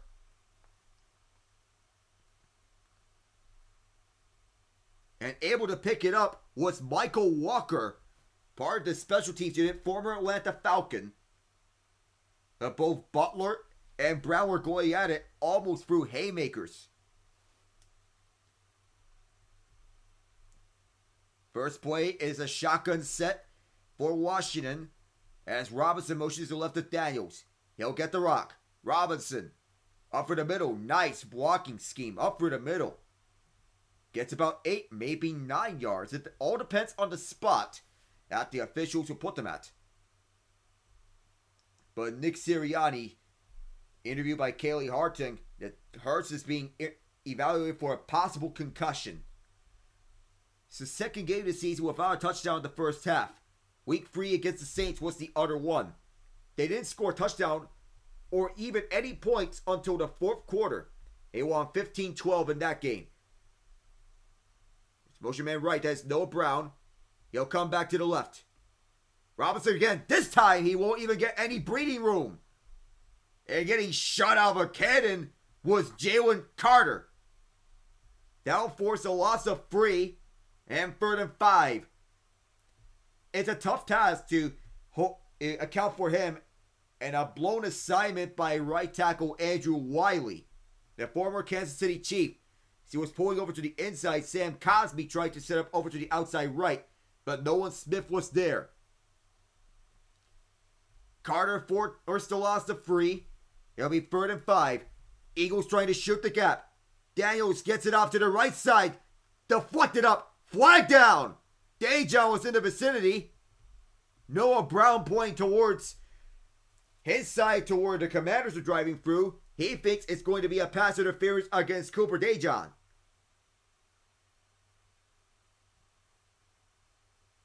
It is. The fans don't like it, and even DeJean himself doesn't like it. He sets up over to the outside right, and that right hand reached in. It didn't really slow Brown down at all. Looked borderline. And there also seemed to be a missed roughing the passer on Jaden Daniels, it seemed. Oof. First down. That hit wasn't half a second. Eagles trying to send the corner blitz. They don't. It is Robinson. Tugged once, tugged twice. And finally brought down 2 yards past the line of scrimmage. Sweat was there, so was Smith. But it's borderline the tug by Cooper DeJean. Doesn't seem like much, but it did hold him twice. For the view of an official, it seemed like he got slowed down. To the right, Daniels finding his man. Eckler first down and then some. Past the Eagles 30. Still rumbling and finally brought down by Zach Bond. Past the 2-minute mark of this quarter. And already Eckler has accounted for the majority of the receiving yards for the Commanders. And so far this night is going in strong for Washington. 6 catches for 81 yards. He's been their best receiver. We haven't seen Terry McLaurin yet, but he is lined up to the outside left. On this play, it is Robinson running to the left side. Robinson to the 20. At the edge of the end zone. At the edge of the red zone. 2nd and 2, and Robinson still going. Shot of a can in the backfield. That last pass by Daniels to Eckler, good for 20 yards. Bond and Reed Blankenship made the stop. Solid offensive line play, which is one of the more underrated aspects of this Commanders team. Turned around with Cliff Kingsbury, their offensive coordinator. 2nd and 2. There's a motion man to the right. Daniels thinking himself, but he is stuffed back.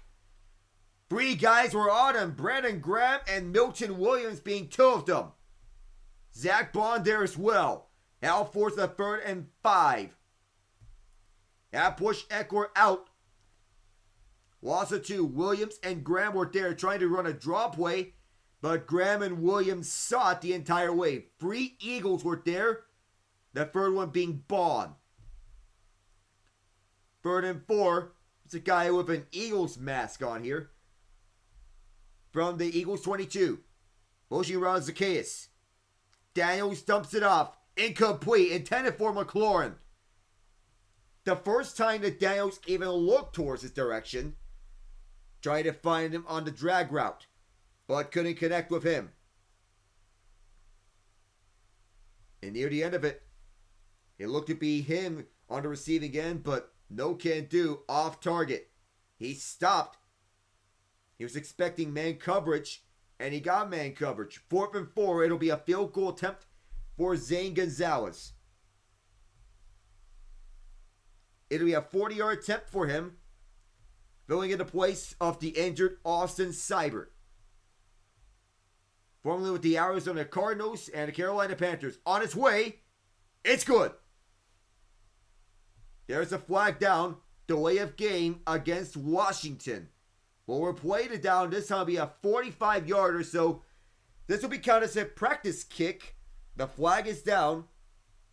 The play clock was down to 0 once they got the snap off. And they got the snap off very late.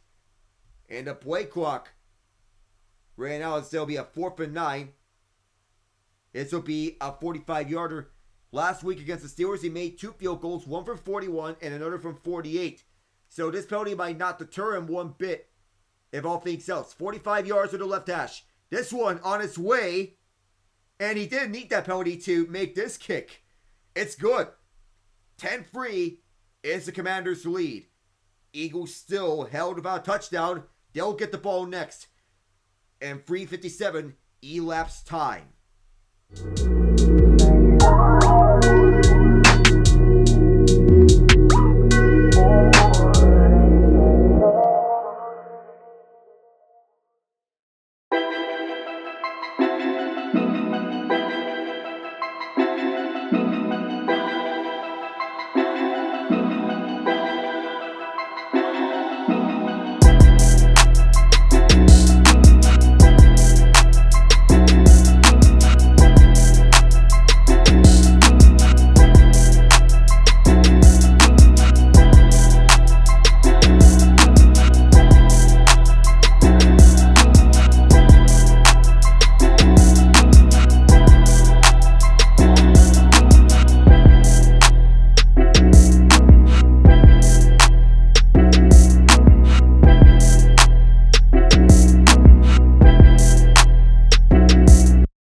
Commanders have a narrow lead, 10-3.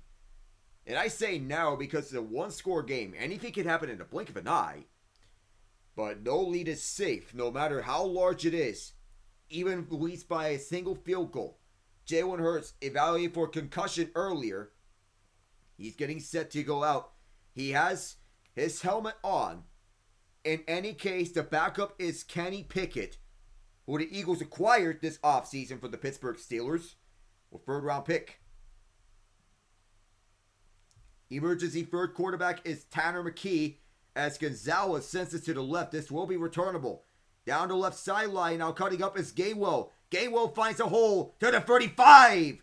And a good return for Gainwell, but a flag is down. 4:04 elapsed time in this third quarter.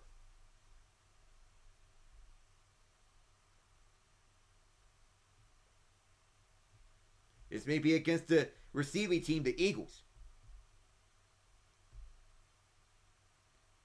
That is Sidney Brown, who was involved in a scuffle with Percy Butler on the previous kickoff return, in which Brown was defending. Now we go to Saquon Barkley outside the tackles. 7 carries for 37 yards, which is +2 rushing yards over expectation. Inside, it's been much less. Less than 14 yards under expected. 8 carries for 19 yards. So he does better on the outside than he does on the inside. And the weakness for the Commanders is on the outside gaps. Inside, they're strong. And that is with Jonathan Allen being out. Deron Payne and Jer'Zhan Newton are holding their own in the interior, with Frankie Louvu and Bobby Wagner manning the linebacker gaps. This first play is an inside run. No, it's a fake. It's an outside run for Hurts. Hurts will slide. And he'll get 7 or 8 depending on the spot. He is around the 20-yard line. Daniels sitting around. That right throwing hand is something to watch for Jaden Daniels. Something we'll monitor later on. He is dealing with something over there. And a little update. Connor McDavid, 1,000 career NHL points. Motion man right is Devontae Smith. Pistol set, 2nd and 3. Inside handoff for Barkley. He gets just 1. And once again, it is the inside gaps that have been the weakness for the Commanders. The outside is the problem. Dorrance Armstrong, Cleveland Farrell, the 2 defensive ends. Last year they began with Chase Young and Montez Sweat. Clear downgrades on those 2 areas at the left and right defensive ends. Joe Witt Jr., the one calling the shots on defense. Dan Quinn, former defensive coordinator with the Dallas Cowboys and the Seattle Seahawks. 3rd and 2. It's a fake handoff. Hurts to keep it, and a throw left side. Goddard past the 35. Easy first down and then some. Before he's taken down by Jeremy Chin. Tracks him down on 3rd and 2. That's a gain about 16 for Goddard, who replaced Zach Ertz once Ertz was traded to Arizona. And a good play on dump off towards the left. He tried to stiff arm Chin. They'll officially mark it 15 yards. And Goddard being the nice safety blanket for Jalen Hurts. To the left it is Barkley. Stopped the line of scrimmage by Wagner and Louvu. No gain for Saquon that time around. And so the trend, being stuffed on inside runs, continues. This was intentionally an inside run, which he tried to turn into an outside run. Bobby Wagner, 6-time first-team All-Pro selection, which is the most among linebackers since 1970. He's being a good mentor to the rising Frankie Louvu. Began his career as a Jet, then became a Panther. Now as a Commander. Shotgun handoff for Saquon. Stumbles up. Still on his feet. Might have got the knee down around the 40. We'll have to see. But Louvu's doing a good job at commanding this battlefield for Washington. No pun intended there. but Barkley's knee was down at the 40-yard line. 4 yards, Igbinoghene made the stop. Outside gap run that time around. 3rd and 6. Hurts to pass. Hurts moved up enough to Saquon. Gets right by midfield. At the 40, 30, 25, 20. He's down near the 15. And for the first time in a while, the Eagles are within legitimate striking range. And I say a while, but it felt like a long while as the Eagles came close, but never found pay dirt. Instead had to settle for a 21-yarder for Jake Elliott. And it's a safety foul by Hurts as Saquon took it for 43 yards on the catch and run. He's over 100 scrimmage yards. Hurts swings it out to the right for Goddard. Can't find any breathing room, just 2 yards. To the 15. The line of scrimmage was a 17. But it's a good dump-off pass over down low as he shakes off Percy Butler's attempted tackle and then sprints right by downwards. Igbinoghene was the first there. And for the open field, 7 plays, 72 yards as Barkley subbed out for Gainwell.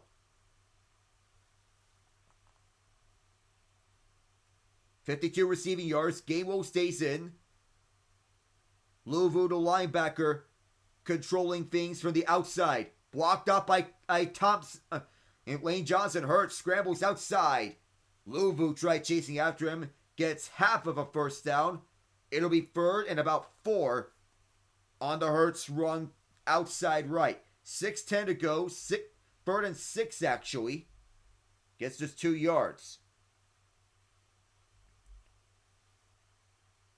And 6 minutes to go here in the 3rd quarter. Down 7. They're thinking 6 and not 3. Okay, always being able to step up in the face of adversity. This Eagles team with a lot of talent. White Clock's down to 2. They need to get off in a hurry. They do. Hurts towards the end zone left side. Incomplete. And it was Satterstill who locked up A.J. Brown. This rookie lights out with the Commanders and being a perfect fit. Elliott will come out again. And Joe Witt Jr. thought about this perfectly as he blocked off Brown's progress. The ball was not catchable. The same double move that Brown has relied on did not work that time around. And Nick Sirianni, wondering where the flag was, there is none. 31-yarder for Elliott. It's from the right hash. Trying to get his confidence up here. And he does. It's a 4-point game. 10-6 is the Commander lead. With 5:32 to go here in the quarter. Jaden Daniels warming up. We'll see him next.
General Manager Adam Peters wanted to create a new identity with the Washington Commanders. In year 2, under his culture change, under Josh Harris, their new team owner, the rewards have been ever so delightful.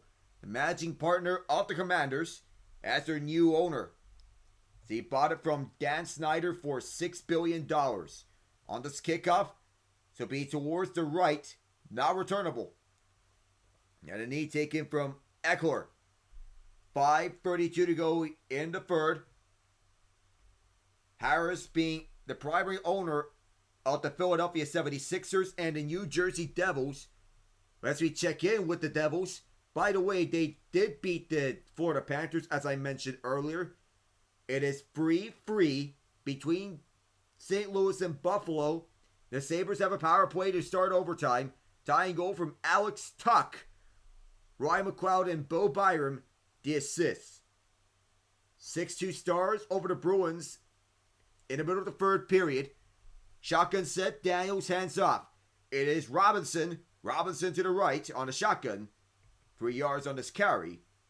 As Jalen Carter and Jordan Davis were right there. So the recent goals between Dallas and Boston in the form of Rope Hintz and David Pastrnak. The Oilers now up by 1. It's a 2-1 lead for them. 2nd and 7. Reverse handoff. A fake. Daniels using his legs onto the right. Daniels slammed forwards by Blankenship. Wanted to get the first down. And they're going to say he did. As Blankenship inadvertently got him forward. The Oilers goals from Connor McDavid and Darnell Nurse. As Nurse's first of the year. Brett Kulak and Matthias Janmark got the assist on the Nurse goal. 5:32 period. Daniels hands off for Robinson. Fouling forward. 3 or 4, depends on the spot. Got shoestring from behind. And the Canucks on the board on the Islanders. It is a 1-0 lead for Vancouver. Jonathan Lekkerimäki gets his first career NHL goal. Congratulations to him. Davis got the tackle on Robinson. Cliff Kingsbury knows a thing or two about calling the plays. He was Patrick Mahomes' head coach at Texas Tech. 2nd and 6 with 4 minutes to go in the third. Eagles need a badly needed takeaway. To the left it's Robinson. Robinson can't find any gaps. And that time it was Davis again. Man, another stop. Just 1 yard. He limits Robinson. It's 3rd down. Jalen Carter lined up as a defensive tackle. Davis lined up as a nose tackle. And Robinson tried to cut left. Right around Quinyon Mitchell. The Commanders are 1 of 7 on 3rd down. The Eagles 7 of 14 in that same category. Washington has not been efficient here. And even saying that would be generous. Daniels rolling out right. Hold down. In the pocket. And Nolan Smith. A drive-killing sack to force another punt from Trestway. The rookie out of TCU, Brandon Coleman, lined up against a former national champion, Smith. And Smith's quickness got around Coleman and got the better of it because his quickness and quick thinking are big traits to have for an edge rusher. That was the best of the abilities in which Smith got around Coleman to get him. Oh, this punt nearly blocked. And all the way back is Cooper DeJohn. All the way back. It's zone 15. Trying to get around some Washington defenders. All the way to his zone 24. That's where the Eagles will start their next drive. Smith with a big sack. And the Eagles starting possession needing 76 yards for pay dirt. 3:19 to go. 3rd quarter.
5:27 to go in the third quarter. I got the time wrong, but the Commanders leading 10-6. That's the most important stat.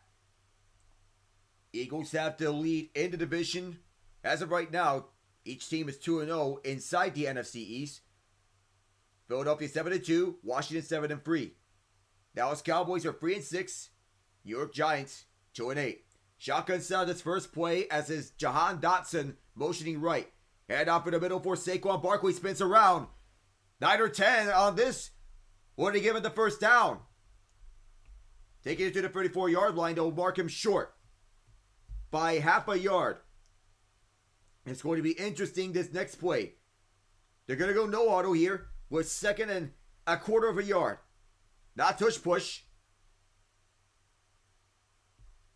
But with Barkley lined up to the right of Hurts and 3 receivers to the right. It's a fake. Swing pass out right on the screen for Smith. Just gets the first down. Almost looked to be a penalty. Frankie Louisville was there. That does get the first down. And a good block by A.J. Brown cutting to the outside right.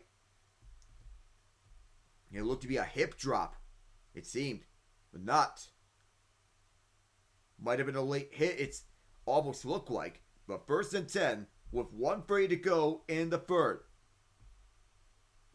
Commanders leading 10-6. Not a lot of action going on as of late. But motioning left is Dotson.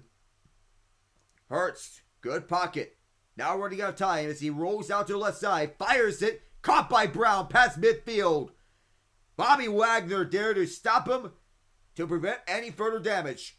But another first down sets the Eagles up in Commanders territory. 1 minute to go here in the quarter. Man-to-man coverage. That is the benefit of the doubt. As Brown was able to lose his man. 17 yards on the catch. Brown getting Wagner to draw him. Hurts another pass. Throwing to the left side. There is Devontae Smith. Smith trying to lose Louisville. Can't. Just 3 yards, which would have been 4 or 5 had he stopped. But there will be a flag down on this play. 36 seconds to go here in the quarter. Get the call from Hill.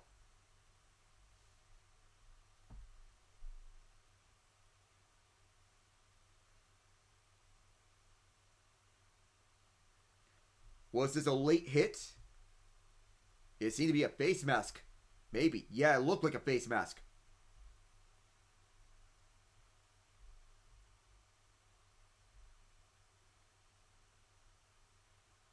Looked to be an opening. Well, it looked like it to be underneath. It looked to be underneath and did not get that opening. So, a dangerous head spin for Devontae Smith.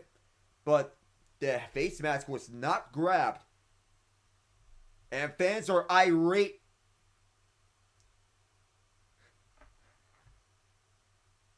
They thought Smith was grabbed by the face mask, but the opening was not grabbed. Did they wind the clock? 2nd and 7, 15 seconds to go. Will Jalen Hurts and company run a play? They will. It is a handoff to Barkley. Loss of 1 as Payne was there. Stopped him at the logo. And a slow game coming to the end of the third quarter. So controversy arises with that non-face mask call, but no face mask was grabbed here. Back for the fourth in a moment.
been a lot of clean pockets tonight. 21 dropbacks for Daniels went under pressure, sacked 3 times. Hurried up 3 times, but a lot of clean pockets.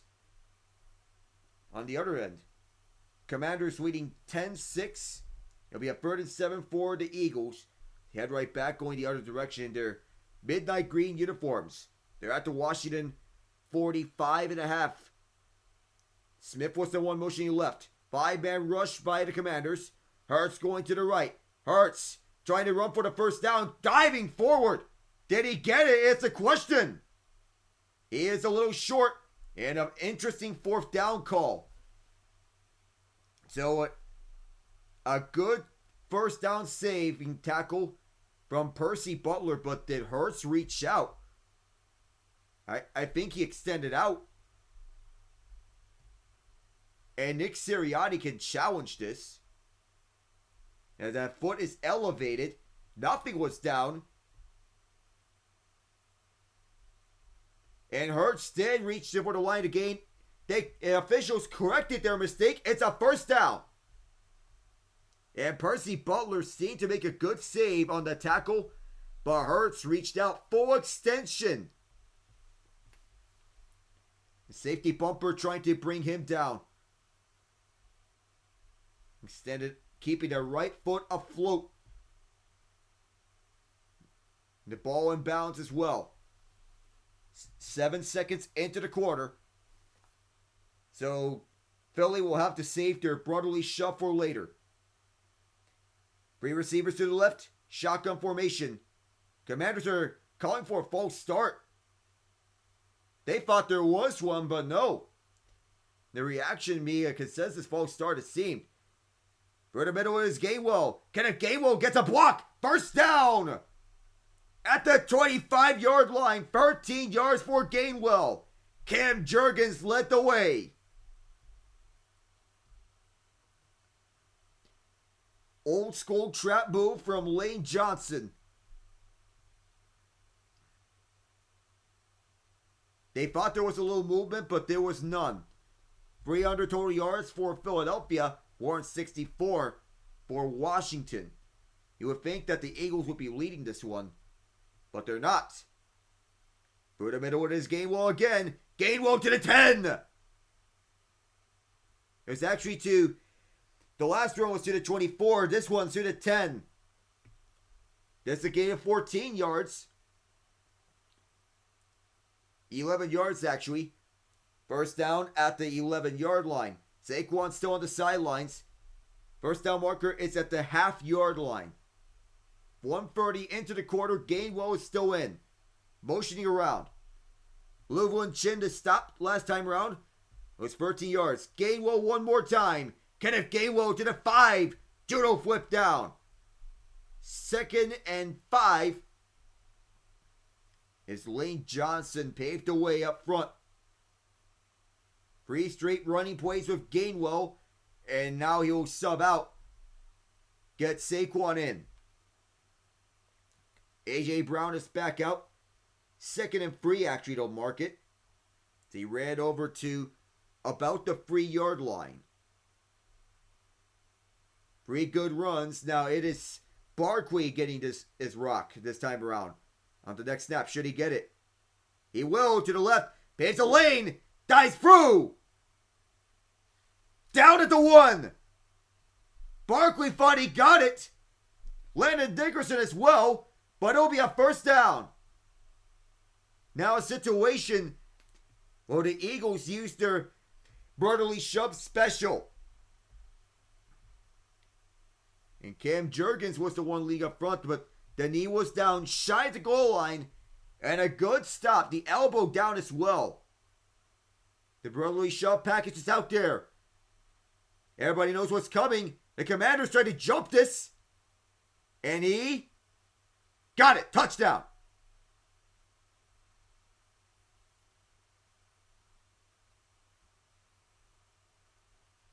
A 76-yard drive that took 11 plays and started in the 3rd quarter. Finally, the Eagles have their first lead of this game. 3 minutes into the quarter. And Frankie Louvu tried to jump straight for Jalen Hurts to try to disrupt the tush push. And once again, up the middle. 50-50 chance that you can stop this with that type of jump. And high fives all around the sideline as Hurts puts back his jacket. Extra point from Elliott. On its way now. And oh my goodness! He missed another kick!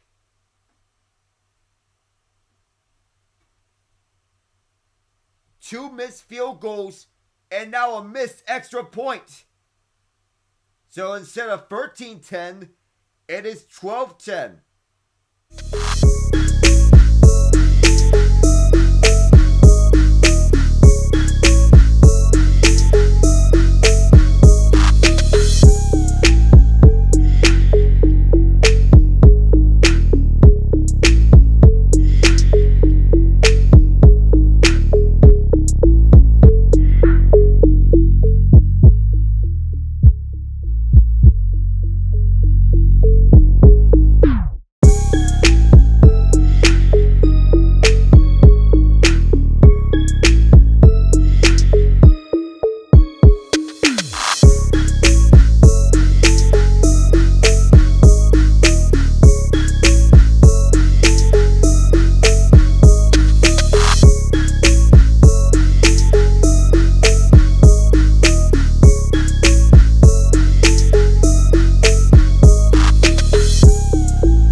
The Eagles took the lead for the first time tonight, but Jake Elliott has had a night to forget. Two misses, one from 44 and another from 51. Now he's missed an extra point. Oof. Not a good night for him. Probably an off night. Made from 21 and 31. Missed from 44 and 51. And now a return here for the Commanders. Up for the right. Return back to the 30 from Eckler. And so Daniels and company, a chance to answer back to take the lead. Terry McLaurin and Quinyon Mitchell. Advantage so far has been Mitchell. And 17 has had a hard night up against Mitchell as Mitchell has largely locked him up. He is pressed up on him and mixed the coverage to fool him out. So McLaurin has drawn Mitchell on 11 of his 15 routes, 27.3% press rate. And in those targets against Mitchell, 0. Here he is, lined up to the left, up against Mitchell. Now Zacchaeus motions right. Daniels dropping back. Through the middle. That's caught up the middle. And up and over was John Bates on his first catch. Dean made the stop. One of the free tight ends alongside Ertz and Zach Ertz and Ben Sinnott.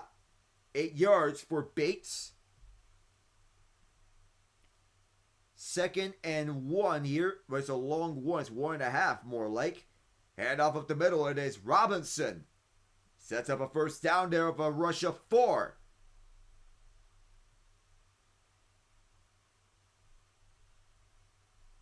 Vic Fangio, the defensive coordinator for the Eagles, calling the shots. And a success here for Mitchell up against McLaurin.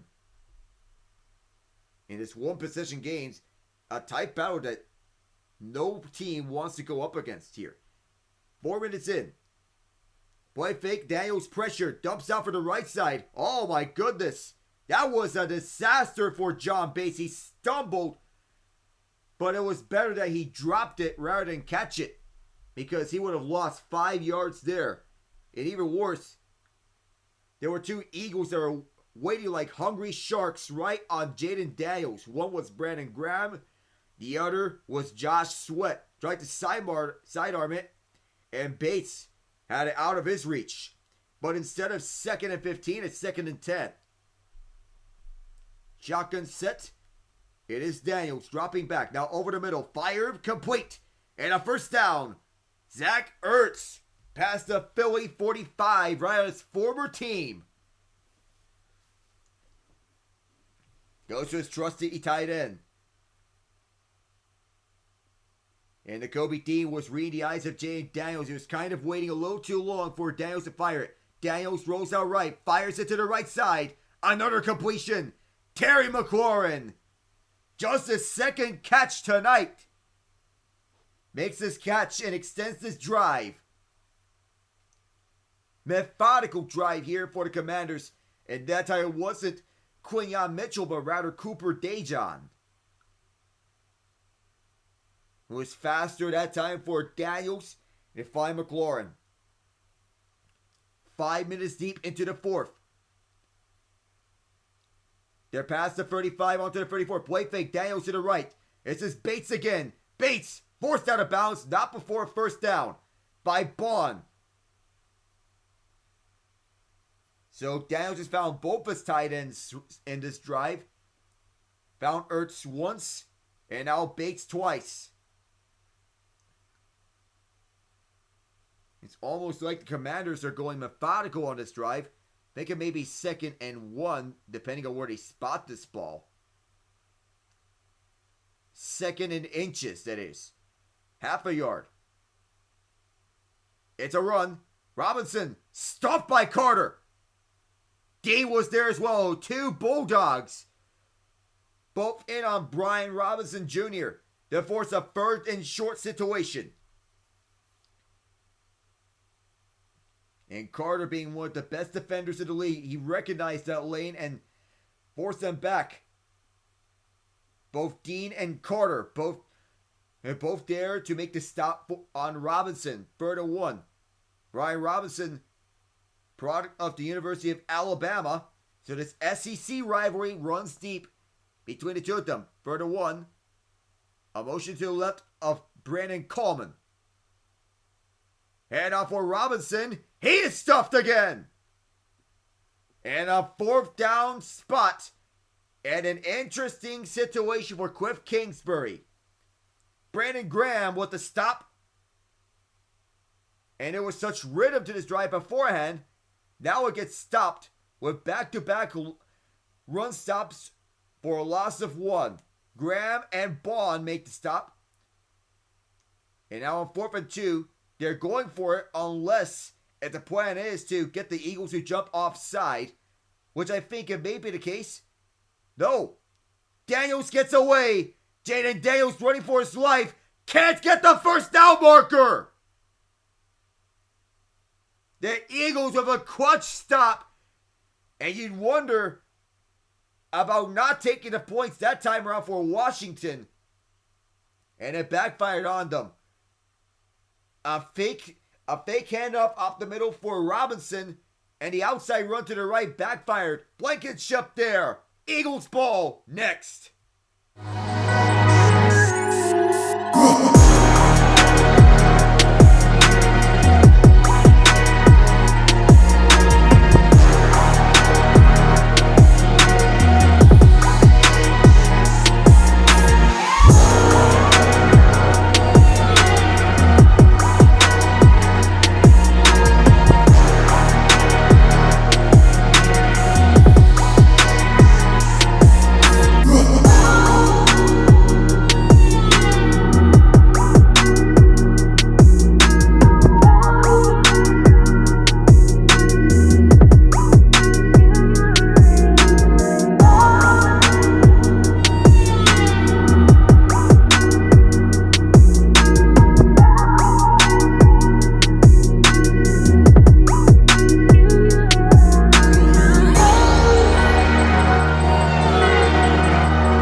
I was wondering about the decision to go for it, but I felt like there was a feeling that the Commanders, that plan A should be to get the Eagles to jump off sides.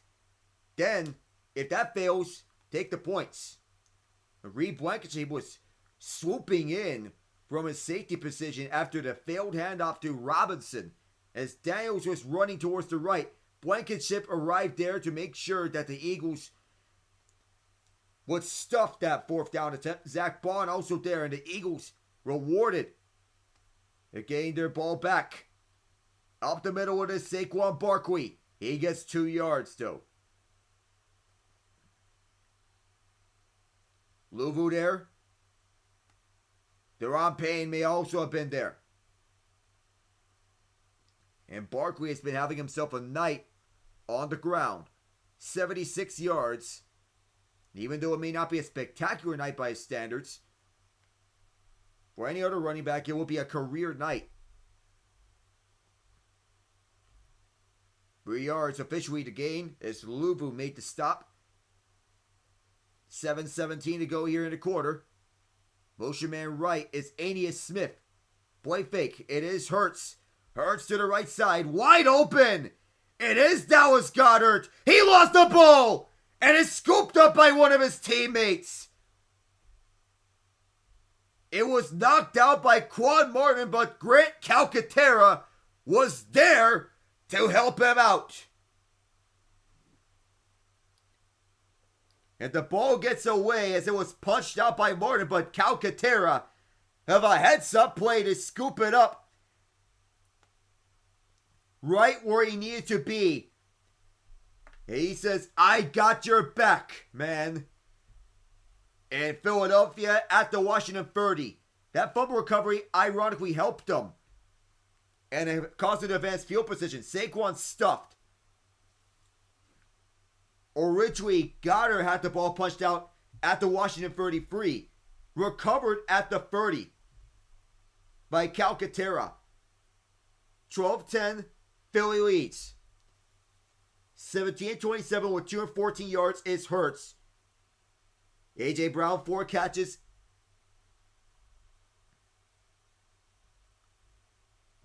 For 58 yards, under 6 minutes. Dallas Goedert with 60 yards on 5 catches. 2nd and 9, it was only 1 yard for Saquon. Hurts to the left. Ball is caught. That is A.J. Brown before it can be knocked free by Satterstill. Good, heads up grab on a slant route left. 3rd and 3. Decision becomes interesting. Run or pass. Lead is 12-10. And Saquon up for the middle as we see Jake Elliott. He needs his confidence up badly. 3rd and 3. 5:10 to go in the quarter.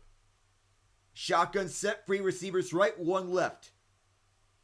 Commanders rush 4, but it's Saquon to the right. Saquon trying for the end zone. 10-5 touchdown!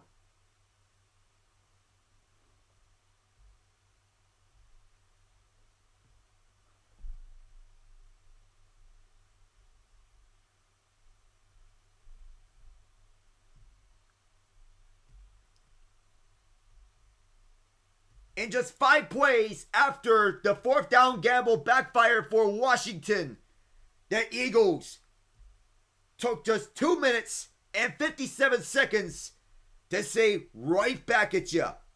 Saquon Barkley, the driving force. Now at 100 yards as he is getting the Eagles up to a great effort. And Elliott this time makes it. Didn't look to be that way though, but it's now a 2-score game. Philadelphia leads 19-10. So now the Commanders need a touchdown, cover an onside kick, then get a field goal if they were to win this. Eagles lead by 9. We'll be right back.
Philadelphia has come alive here in the fourth quarter. They have scored 2 touchdowns.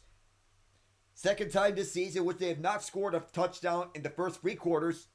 Then score all their touchdowns in the fourth. And the high fives between Grant Calcaterra and Dallas Goedert. And CJ Uzomah looks on. Touchback here by Washington. And Jalen Carter has been lights out so far. Disrupting each and every play. And generating pressure on Jaden Daniels. Who's by far and away the front runner for Offensive Rookie of the Year. And he's been all over the field. Flying like a jet. And being a menace on the inside. Washington starts at their own 30. They'll need a touchdown here. They have all 3 timeouts. Eagles have all 3 of their timeouts as well. Zacchaeus motions right. Boy fake, it's Daniels. Daniels for the middle. Oh, that's intercepted! Reed Blankenship cut off the route that Washington was trying to run. And the Eagles get the first takeaway of tonight.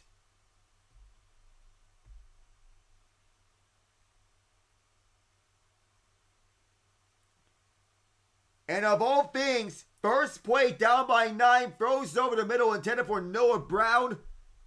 But Blankenship jumps the route and picks off the pass. Back in a moment.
Noah Brown for the left side.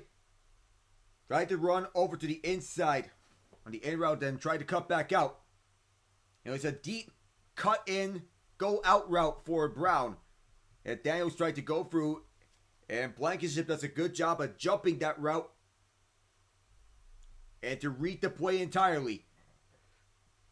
Playoff contending teams making big time plays, big time players as well.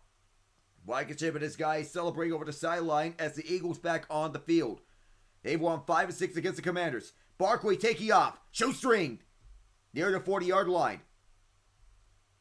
On to triple figures tonight. Fedarian Mathis was there. Second down.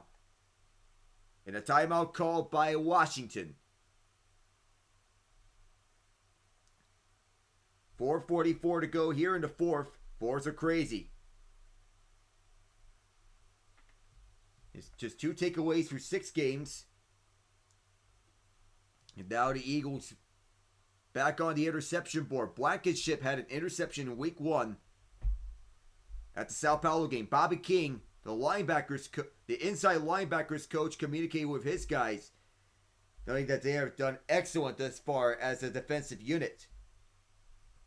And as his guys have been the emphasis, the backfield for the front seven for Philadelphia, the underrated heroes.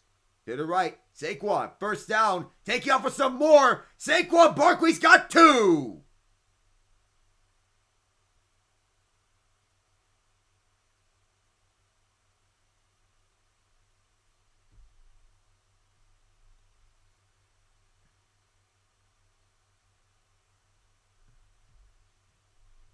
In the last 3 drives, it's been all touchdowns for Philadelphia. And they scored all of them here in this fourth quarter. And have taken over in all facets. Off the interception, they say, in your face. And Saquon Barkley is showing that right towards Washington. 39 yards out. Now after a slow start, well, bounce back for a strong finish.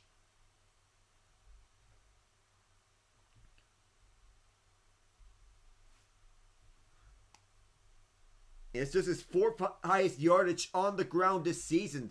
The craziest part of all this. On 26 carries, 146 yards, and 2 touchdowns. Elliott's extra point, down the middle. And 4:38 to go here in regulation. Commanders will need 2 touchdowns and 2 2-point conversions. We'll be back in a moment.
Now we have Saquon Barkley, who's the new league leader in rushing yards.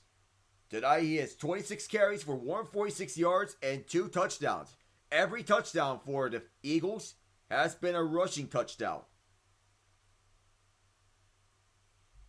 And ever since going down 10-3, they have now scored 23 unanswered points.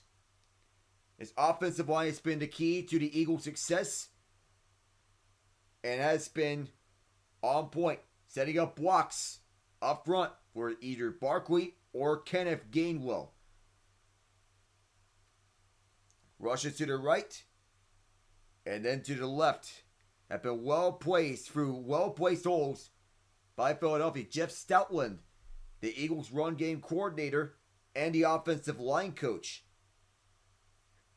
Here's Daniels on a dump off, simple one, up for the right side. And just a simple takedown on Austin Eckler. They'll have to go hurry up though. Game's not over until it's over. But Jordan Mailata has called this offensive line Jeff Stoutland University. Funny connotation. 4:15 to play. Commanders on the hurry up. 2nd and 3. Fakes a dump off. Now does a dump off. Eckler tries to shove away Zach Bond. Excuse me. Clock goes down to 4 minutes. As it's continuing to roll. Washington still needs to operate on the hurry up. They have just 2 timeouts. They took a timeout defensively. Eagles have all 3. And Bryce Huff is out there. 3rd and 2. On the shotgun. Daniels to look. To the right. And one-handed. And a spectacular catch, but the flag is thrown. Zach Ertz.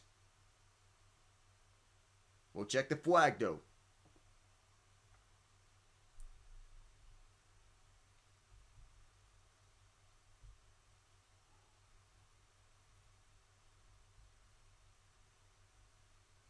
And the answer?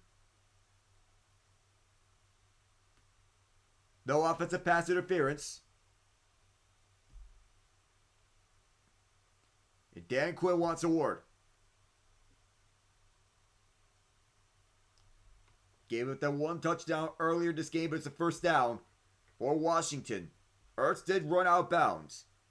Made a one-handed catch. Hoffus lined up to the outside. Was the edge rusher that the Eagles acquired in the Hassan Reddick trade. Reddick has since ended his holdout. Now he's playing for the Jets. Daniels. Clean pocket. Now running out of time. Pass is too low for Zacchaeus. 2nd and 10 for Washington. Trying to mount an improbable comeback. Vic Fangio, defensive coordinator. Another wonderful performance by this Eagles defense. And they performed lights out. Quinyon Mitchell limiting Terry McLaurin onto the outside. McLaurin's major damage coming when faced off against the outer corners. Daniels, low for Zacchaeus again. And another flag. What's this one?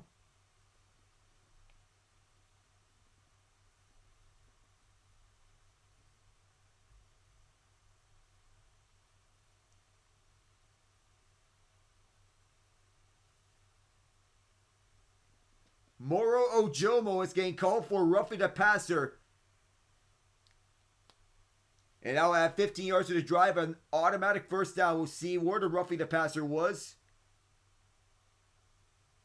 They put him on a high shot, but I just don't see it there.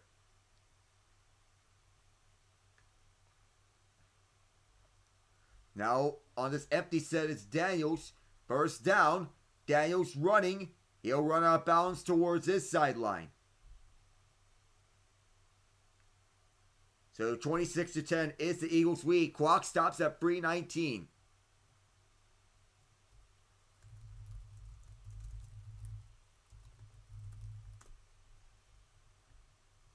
So 2nd and 5 as the shotgun set here. Jeremy McNichols in for the first time in this 4th quarter. Gets the rock. McNichols. A first down run. Gets 7 yards. That caught the Eagles by surprise. They were not expecting McNichols to sub in. He's the 3rd running back on the team. The 4th one is Chris Rodriguez. He is inactive. McNichols still in. Going to be used in passing situations. 2:57. Daniels to the right. Finds his man. That is Zach Ertz. And a first down across the marker. 11 yards on the catch and run. And Saquon Barkley getting some Gatorade from the sideline. Going to mark it 2nd down and 1. Just 9 yards to convert on this one. Monitoring the other games, the Islanders up 3-1 on the Canucks. Still, it's a 2-1 lead for the Oilers over the Predators. No score between the Kraken and the Blackhawks. Out the middle, there's a run stop. The Eagles took care of that one. Force a third down and have some final scores with you. The Sabres win 4-3 in overtime. The winner from Rasmus Dahlin on a power play goal. Stars win 7-2 against the Bruins. 3rd and 5 here. Shotgun set. Last Stars goal was Mason Marchment. Touchdown extra point. To the left, McNichols. Can't get to the first down marker, so it's now a 4th down situation. Clock is going to run down to the 2-minute warning. And the Commanders are going to line up. They may not run a play here before the 2-minute warning. They won't. And so they'll take their time over this for a possible comeback. You remember, they need 2 touchdowns, 2 two-point conversions to force overtime. We're staying with you for the moment. In the Wild, they win 3-0 over the Canadiens. On a 19-save shutout from Philip Gustafsson, Matt Bodie. The lone goal in the second period, Marco Rossi and Kirill Kaprizov continuing to surge. So we'll get over the final stats once we get to the end of the game. And the 3 goals from the Islanders, those are in the form of John Gabriel Pageau near the end of the first period on the power play. 2:37 to go in that period. And 2 goals in the first 2:30 of the second. Scott Mayfield gets his first. 14 seconds in. Pierre Engvall gets his first. 2:10 in. It's 3-1 Islanders at Rogers Arena. To stay with you, it's 4th and 2. Eagles lead 26-10. On the huddle, Daniels discusses with his guys on the next play. Interesting say here. What will be this one? Right out the 2-minute warning. First down marker is the Philadelphia 22. They're at their Air 24. Shotgun set. Ertz motions to the left. Daniels to pass. Daniels for the middle. Caught first down. At the 20-yard line, it is Ertz. The former Eagle, they'll be spotting it at the 21. The official has to intervene because a player cannot spot the ball. Ertz lines up right. Empty set. Daniels is a low man in the backfield. Screen pass right. That didn't work the way that the Commanders wanted it to go. Noah Brown, the hero in the madhouse in Maryland. 1:27 to go. Dan Quinn wanted to call the shot. 2nd and 6. Ball spotted at the Philadelphia 16. Shotgun set. Robinson to the right. Daniels. He'll dump off and then probable catch. That's not Robinson. That's McNichols. And the clock continues to roll. 3rd down here. And every which way, the Commanders, they're wasting a lot of time. Just 1 yard. 1 minute to go. 3rd and 5. They'll need 15 yards for Pater. 5 for the first down. Daniels on the empty set. Evades the pressure. For the middle. First down catch. It's hauled in. And with 49 seconds to go, clock is still rolling. 1st and goal. They get one part down. If they get this touchdown, the second part is the onside kick. Well, actually, the 2-point conversion. 35, 34. Daniels to the right side. It's in and out. Pass broken up by C.J. Gardner-Johnson that time around. 30 seconds to go. Ertz was the intended man. And Gardner-Johnson, formerly of the Saints and the Lions, make that pass break up. Tried to get the ball away from Ertz, and it just popped free. He wanted that interception badly. From the Eagles 5. And they'll reset the play clock. 2nd and goal.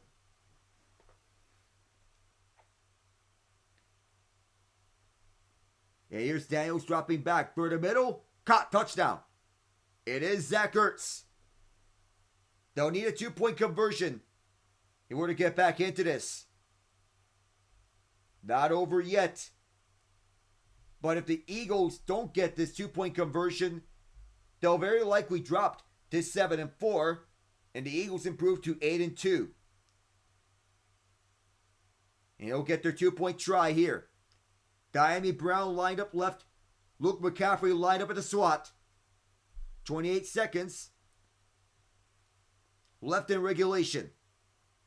And a timeout is signaled. That's Nick Sirianni motioning for the timeout.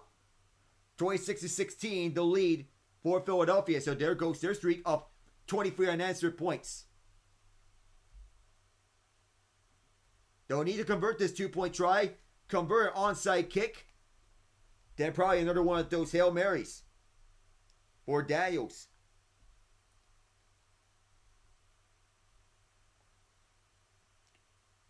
That Hail Mary by Daniels is almost Aaron Rodgers-esque. But it's still a 10-point cushion. Washington wants to make it an 8-point cushion. Shotgun set, free right, one left. Daniels looks towards the end zone. Pressured, has to step up and get away from the pressure. Does so for the moment. Good protection. Daniels finally throws it and caught the back. 1 foot was out of bounds, incomplete. That was Ertz. Well, there was a slim chance that Ertz was going to keep his foot there. But there was a good effort by Ertz. They try to keep this in bounds, but couldn't get possession. 1 foot was definitely inbounds. The other wasn't. Possession. Well, I think Ertz should have gotten the 2 there. I think he got that right foot down.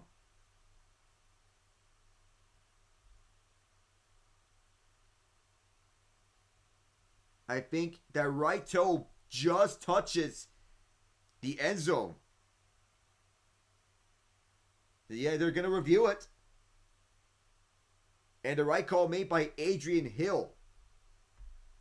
An incredible catch by Zach Ertz. I think you can barely even see the ball. How he keeps both his feet in bounds is absolutely incredible. Oh my goodness. He very clearly touches the end zone. So I'll take this time to say tomorrow I'll be covering the Los Angeles Lakers and the San Antonio Spurs in NBA Cup play. LeBron James and Anthony Davis up against Victor Wembanyama and Chris Paul. 28 seconds to go here in regulation. So this extended look here. There'll be one step. Now the next one will be the onside kick.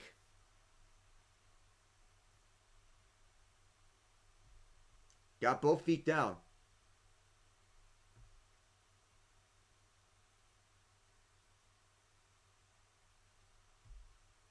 And that is the correct call. Ertz did maintain both his feet in bounds by just the slimmest of margins.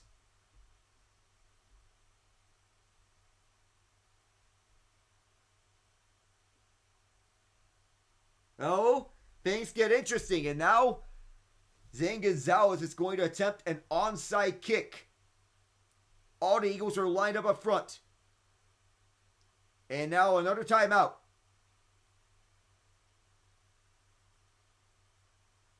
The Eagles will use their second one.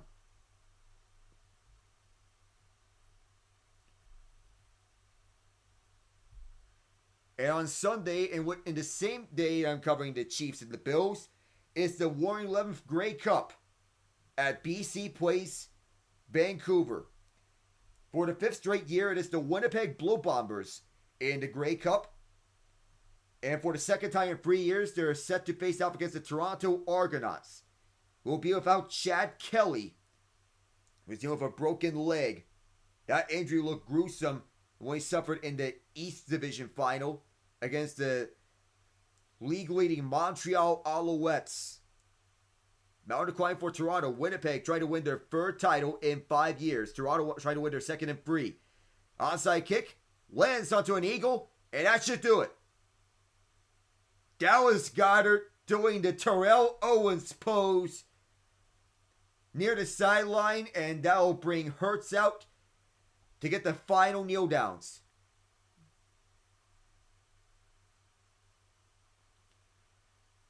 And the victory formation here for the Eagles, as Gonzalez saw one bounce right onto the hands of Goedert. Goedert didn't even try to advance, and stay put, and the high fives by Nick Sirianni and company as the Eagles improved to 8-2. One last kneel down, and the Philadelphia Eagles improved to 8-2, winners of 6 straight.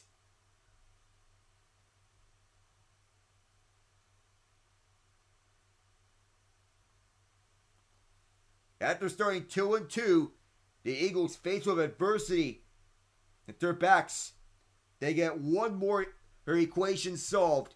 And Saquon Barkley, 1,347 scrimmage yards this year, the third most by a veteran player in the first 10 games with a new team this year. I had to take away that this year part. Final score, Philadelphia 26, Washington 18. Get our final stats. 26 carries for 146 yards, 2 touchdowns for Saquon. Jalen Hurts finishing 18-28, 221 yards passing. Sacked twice, loss of 15 yards on those plays. A.J. Brown, 5 catches, 65 yards. Dallas Goedert, 5 catches, 61 yards. Saquon Barkley, 2 catches, 52 yards. To bring his totals to 198 scrimmage yards on the night. He is your man of the match. Jaden Daniels, on the other hand, finished with 191 passing yards, a touchdown and an interception, 22 of 32. Brian Robinson Jr., 16 carries, 63 yards, and a touchdown. Austin Eckler, 8 catches, 89 yards. Zach Ertz, 6 catches, 47 yards, and a garbage time touchdown. That's going to do it for tonight's action. The Eagles win 26-18. I am Alec Nava saying so long from Lincoln Financial Field. Catch you tomorrow from Frost Bank Center, the Los Angeles Lakers, and the San Antonio Spurs in NBA Cup action. See you then, everyone.